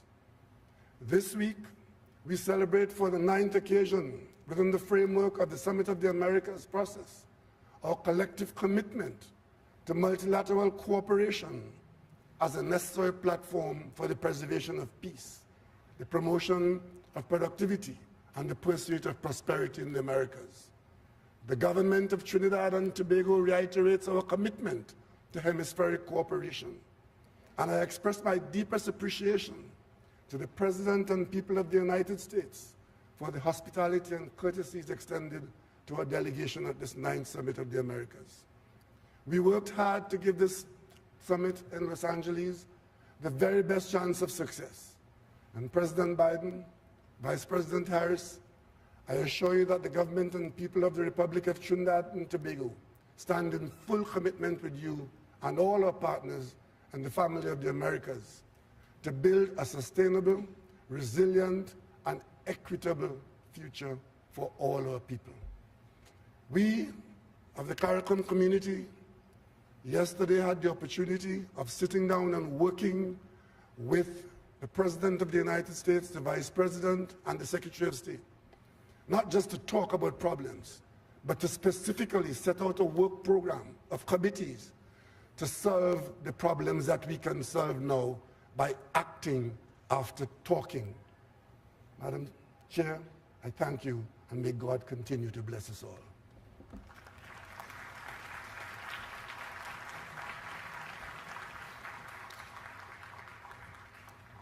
The chair now recognizes via video His Excellency Luis Lacalle Pou, President of the Oriental Republic of Uruguay. Primero y antes que nada, agradecerle al anfitrión, al presidente Biden, a toda la organización por esta cumbre. Saludar a todos los jefes de Estado y al resto de las autoridades. He estado siguiendo los discursos, he estado siguiendo las exposiciones de los distintos presidentes con muchísima atención. Lamento no poder acompañarlos debido al COVID, pero de alguna manera quería estar y aprovecho la virtualidad para así hacerlo. Nos toca un mundo de incertidumbres, nos toca un mundo cada vez más incierto y así va a ser en los próximos tiempos. Y el deber de los gobernantes, el deber de las autoridades es generar certidumbres, es tratar de generar seguridades. Y seguridad es en varios aspectos de la vida. Seguridad democrática. Aquí se ha hablado en esta cumbre de la democracia, que no es solo la democracia cuando uno elige a un gobierno, son todos los resortes democráticos. Los resortes democráticos en la separación de poderes, los resortes democráticos en la posibilidad de protestar, de tener libre expresión, de criticar a un gobierno. Y sabemos que lamentablemente en nuestra América Latina hay países que lejos están de la seguridad democrática para sus ciudadanos. Ya no solo en los procesos irregulares de elecciones o sin procesos electorales, sino en los derechos más elementales de cualquier ciudadano. Es importante también la seguridad económica. Seguridad económica que es la que nos permite llevar prosperidad para nuestra gente. Seguridad económica que está basada en la posibilidad de los países de desarrollarse. Tema que más adelante quiero conversar con ustedes. La seguridad alimentaria. Nuestros países, el Uruguay, es un productor de alimentos de primera calidad, de alimentos naturales, de alimentos saludables, y lo hace de manera sostenible con el medio ambiente. Y hay países con déficit alimentario que estoy seguro que están preparados y prontos para intercambiar con los países que tenemos esta seguridad alimentaria y que podemos ayudar a alimentar al resto del mundo. Seguridad ambiental que es un deber para con el presente y para con el futuro, que no solo hace a prácticas saludables o amigables con el medio ambiente, que no solo habla o hace a las prácticas de mitigación sobre acciones humanas. También hoy tenemos que hablar de las finanzas verdes, de las finanzas ambientales. Esas finanzas ambientales que tienen que tener un premio, un bonus para aquellos países que acceden a créditos y que cumplen con determinados parámetros ambientales que son necesarios a nivel global. También aquellos países que cuidan sus recursos naturales deben de alguna manera acceder a créditos justamente para poder llevar adelante esa tarea tan importante para toda la humanidad.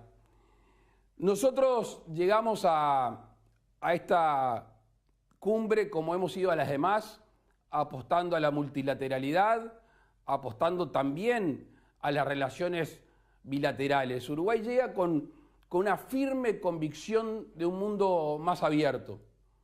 Uruguay quiere abrirse al mundo y necesita que los demás bloques y que los demás países actúen en consecuencia. A algunos les llama la atención dónde el Uruguay comercia o dónde la mayor cantidad de sus productos van hoy en día. Son aquellas regiones o aquellos países que han abierto sus mercados para nuestras excelentes materias primas, para nuestro intelecto, para nuestra ciencia y tecnología. Y por eso creemos que hay un debe en el resto del mundo, hay un debe en las potencias de abrirse a comerciar. Nosotros no venimos a pedir, nosotros no venimos a robar, nosotros estamos convencidos de que el Uruguay en el concierto mundial, si este mundo está más abierto, tiene una enorme oportunidad de progreso y de prosperidad para nuestros ciudadanos. Hace algunos años leía un concepto distinto al del Producto Bruto, que era el índice de riqueza inclusiva, que hacía más allá del tema económico, así como yo trato de definir la prosperidad, no solo centrado en el aspecto económico. Y para que nuestros países sean prósperos, lo que se necesita es un mundo abierto, es un mundo menos proteccionista, es un mundo de complementación.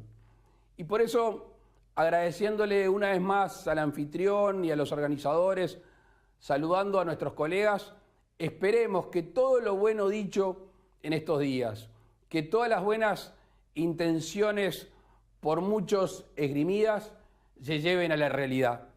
Porque todos sabemos que si de estas cumbres y de estas reuniones queda en letra muerta y realmente no impacta positivamente en nuestras sociedades, no habremos avanzado.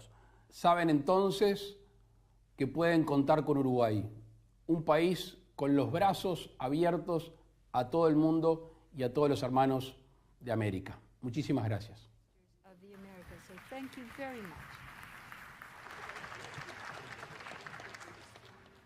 The chair recognizes His Excellency Luis Almagro, Secretary General of the Organization of American States.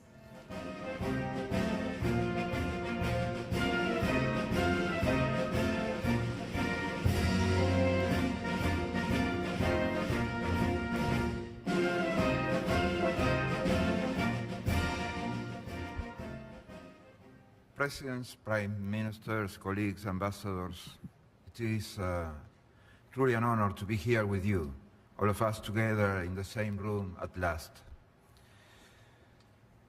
This is our hemispheric response to building back better, a conference dedicated to building a sustainable, resilient, and equality future for the Americas. Our governments have been working together to develop an action plan on health and resilience, so that we are able to adapt and respond and avoid the unprecedented impact COVID-19 has had on all our countries. It seeks to build a regional agenda for digital transformation to support the technical modernization of our countries and economies. Our members are looking towards our future of the environment in which we live. We commemorate the 20th anniversary of the Democratic Charter by developing the Inter-American Action Plan on Democratic Governance. This is an ambitious agenda. The summit process is an important tradition that our communities of states has established. It offers us an anchor to which we can tie our collective aspirations for building a more secure and prosperous future for our citizens. We need to make our hemisphere, our people, safer. The hemisphere continues to be one of the most violent in the world. It is the most unequal region in the world. As our friends and colleagues said yesterday, there are far too many with so much to allow for so many to have so little. It is a region that is the most dangerous for journalists who simply want to do their jobs. Narcopolitics, organized crime, and corruption persist in eroding democratic institutions. We need solutions, urgent solutions, assure our people's security and the possibility to have peace and live in peace. We need to have common responses, of how we did when Russian aggression in Ukraine that sent another round global shock waves. These are not challenges that our countries and our communities can not face together. We definitely need to do it together. We need to eliminate any form of discrimination in the hemisphere. Nobody should be discriminated. Race, gender, religion, LGBTI, persons with disabilities. We all urge those that they have not done it yet to adhere to the Convention against any form of discrimination. Access to rights and equity needs the elimination of all forms of discrimination. We have a responsibility to promote and protect the fundamental rights of women and girls in all their diversity. It is the right of every individual to be free from all forms of violence, and we must commit to urgently advancing a self-standing new global treaty to end violence against women and girls. Voy a repetir, tenemos una responsabilidad de promover y proteger el derecho humano fundamental de todas las mujeres y niñas en su diversidad. Es el derecho de cada individuo a estar libre de toda forma de violencia y comprometerse a avanzar de forma urgente, todos juntos, en un nuevo tratado global autónomo para poner fin a la violencia contra mujeres y niños. There is no reason why countries with so much wealth and such abundance of resources have sometimes extraordinary levels of poverty. Rich countries managed efficiently should inherently be able to deliver for the people. Es inadmisible tener países ricos y pueblos pobres. We can't have rich countries but poor people. Rich countries sometimes with over 50% We need level of better poverty. democracies. Democracy is most of the answer. Democratic institutions efficient to bring solutions and to deliver for the citizens. La democracia, obviamente, es el respeto de mandatos constitucionales. Es el mandato, el respeto a elecciones justas, libres y transparentes. En ese sentido, quiero destacar el papel de las MOEs, que han demostrado capacidad para asegurar decisiones democráticas permanentemente, así como para identificar irregularidades, como ser debilitamiento de autoridad electoral, paralización dolosa del sistema de transmisión de resultados, servidores clandestinos, manipulación de servidores ocultos, ingresos remotos indebidos al sistema, acceso de personas no autorizadas al sistema, información falsa respecto a servidores utilizados, llenado doloso de actas de escrutinio, quemas de materiales electorales, irregularidades en manejos de actas de todas formas, ingresos inexplicables y no autorizados en el sistema, ingresos de actas indebidos. Sigue. Definitivamente tenemos capacidades. Estas son las capacidades que dan las MOEs. Definitivamente nadie quiere elecciones en las que pasen. Definitivamente nuestra respuesta es siempre dar la mayor firmeza al respecto. Por eso el valor de las MOEs en la preservación de la integridad en los procesos electorales y en transiciones democráticas. El problema nunca pueden ser los hallazgos de este tipo de irregularidades. El problema es que estas irregularidades nunca deben existir. We must take care of the lives of migrants. We cannot let our people disappear. We cannot let our human rights be violated. Their lives matter just as much as yours and mine. We cannot allow them to be lost. We must take care of their needs. We must protect them. But this is not enough. We must be willing to go to the very root of the mass migration and refugee problems in the hemisphere.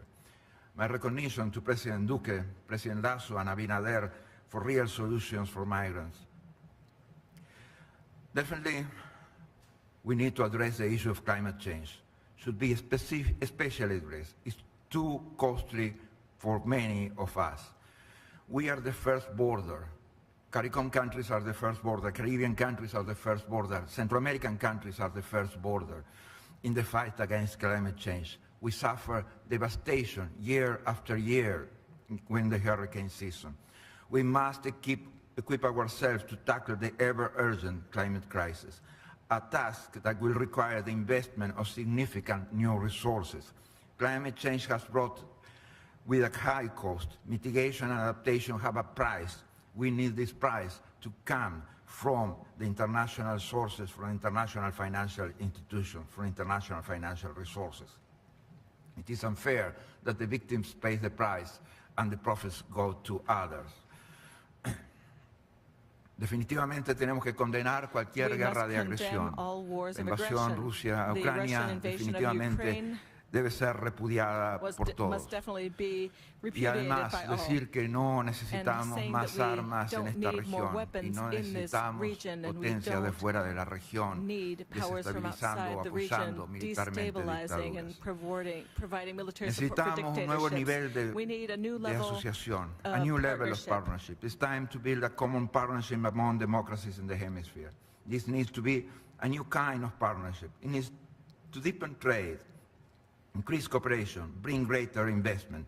Necesitamos más comercio, más inversiones, más cooperación. Necesitamos más flexibilidad financiera. Necesitamos refuerzos adicionales financieros para la recuperación económica y para el desarrollo.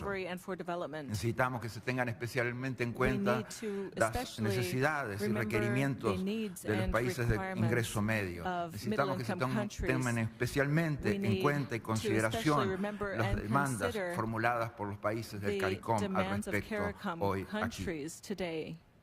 Debemos ser conscientes que los países del CARICOM también tienen problemas muy fuertes en cuanto al ingreso de fuentes de energía y por lo tanto deben ser capaces de obtenerlas donde sea que sea más barato. Es nuestro deber y nuestra obligación actuar siempre bajo las prerrogativas y mandatos de la Carta de la OEA, la Carta Democrática Interamericana, los instrumentos de derechos humanos. No me hubiera gustado que en esta cumbre, en esta sala, estuvieran presentes Pinochet, Videla, Gregorio Álvarez. No me hubiera gustado para nada que estuvieran en esta sala. Dictadura no es un tema de ideología. Debemos ser enfáticos en que nuestra empatía está con las víctimas de las dictaduras, con aquellos que desaparecieron y la familia de los mismos, los que han sido asesinados y la familia de los mismos, los torturados, los presos políticos. Esos son los pueblos que tienen que estar aquí. Siempre se ha estado listo para cooperar y trabajar con los países del hemisferio, bajo todos los preceptos que todos deben guiarnos y son los valores que inspiran la existencia de la OEA, principios y valores fundamentales de democracia, de derechos humanos, de seguridad, de desarrollo. Ante las dificultades, esfuerzo permanente y mano tendida para cooperar. Ante la división, vocación de unión.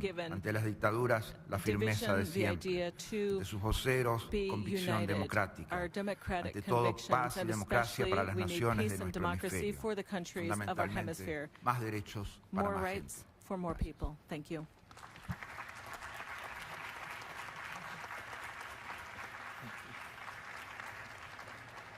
The chair recognizes His Excellency Rogelio Matamata, Minister of External Relations of the Plurinational State of Bolivia.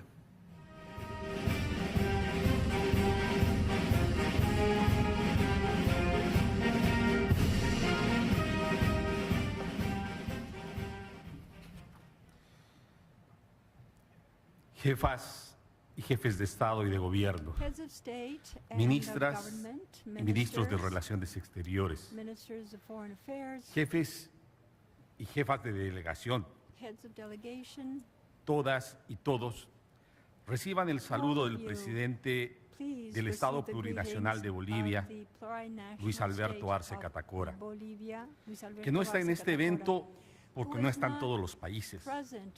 Porque pese a que se dice Cumbre de las Américas, hay países que fueron excluidos.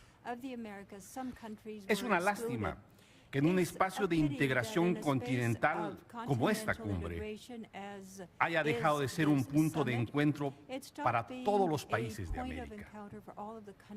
La exclusión de Cuba parecía haber quedado atrás y se podía creer en un mejor futuro para las relaciones entre estados durante estas cumbres.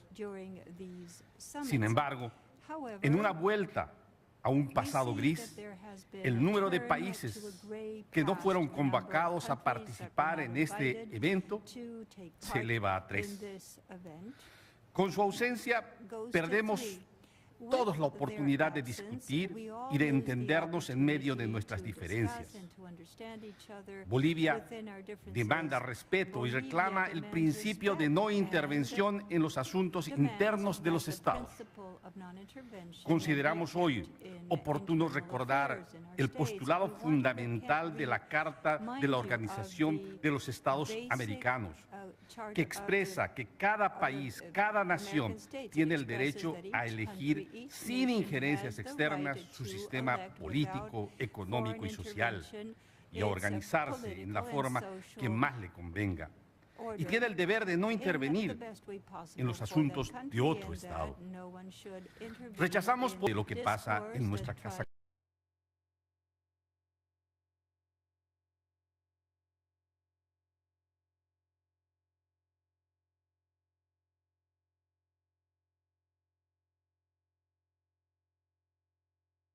Internacionales. Lamentablemente, tampoco la Organización de los Estados Americanos y su Secretaría General son hoy garantes de la institucionalidad, del Estado de Derecho y del respeto a los derechos humanos. En nuestra dolorosa experiencia, la OEA participó en eventos como el golpe de Estado ocurrido en Bolivia en noviembre de 2019, que consolidó a un gobierno de facto en base a la represión violenta de la protesta social, con uso de fuerza letal que terminó con la vida de decenas de bolivianos que criminalmente y contra la democracia fueron asesinados. La OEA participó en una llamada auditoría electoral en 2019, que fue una de las justificaciones del golpe. Pedimos que se nos proporcione información de esa auditoría, no una vez ni dos, 11 veces hasta ahora. Pero no hay transparencia en la OEA de Almagro. Bolivia aún espera una investigación honesta e imparcial sobre lo ocurrido en esa pretendida auditoría electoral. Nuestra amarga experiencia nos lleva a pensar en el futuro de organizaciones y mecanismos que ya no responden a las necesidades de las naciones y los pueblos de Latinoamérica. Al final, no estamos obligados a permanecer en donde no se reconocen nuestros derechos, ni se puede hallar solidaridad o apoyo en tiempo de crisis. Por eso, creemos que son necesarios cambios fundamentales antes de que sea demasiado tarde. Hay que repensar las instituciones y hasta los mismos instrumentos de integración americana. Al mismo tiempo, creemos que nuestros países no deberían priorizar el interés financiero sobre las necesidades sociales. Debemos aprender la lección que nos deja la pandemia del COVID-19. La vacunación no ha sido ni es igualitaria entre nuestros países.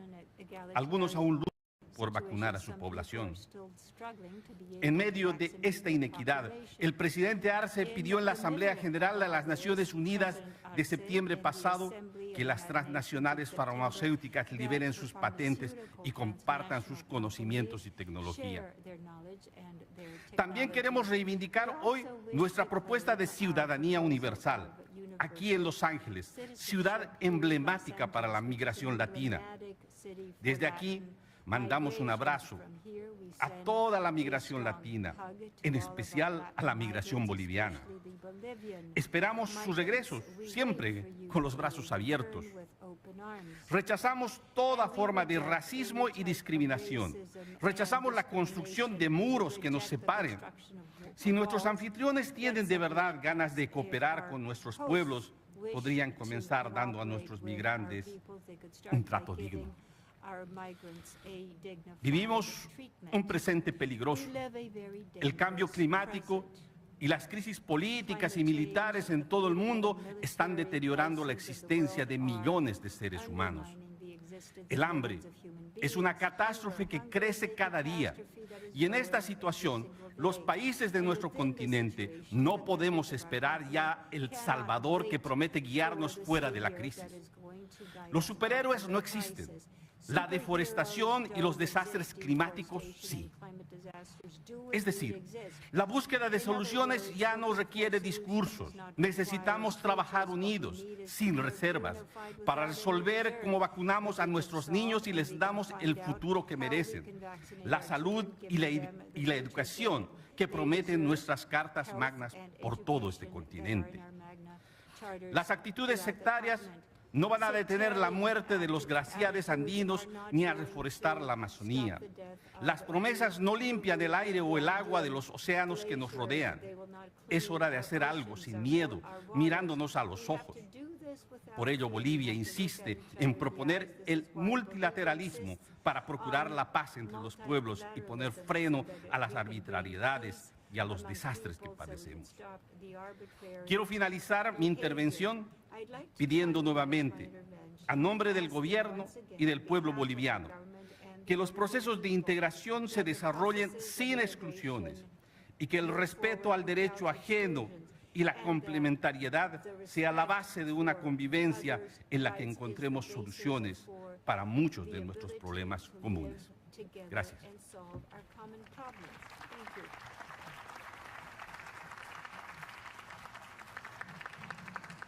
Excellencies, this concludes our second plenary. We look forward to welcoming you back this afternoon. Thank you.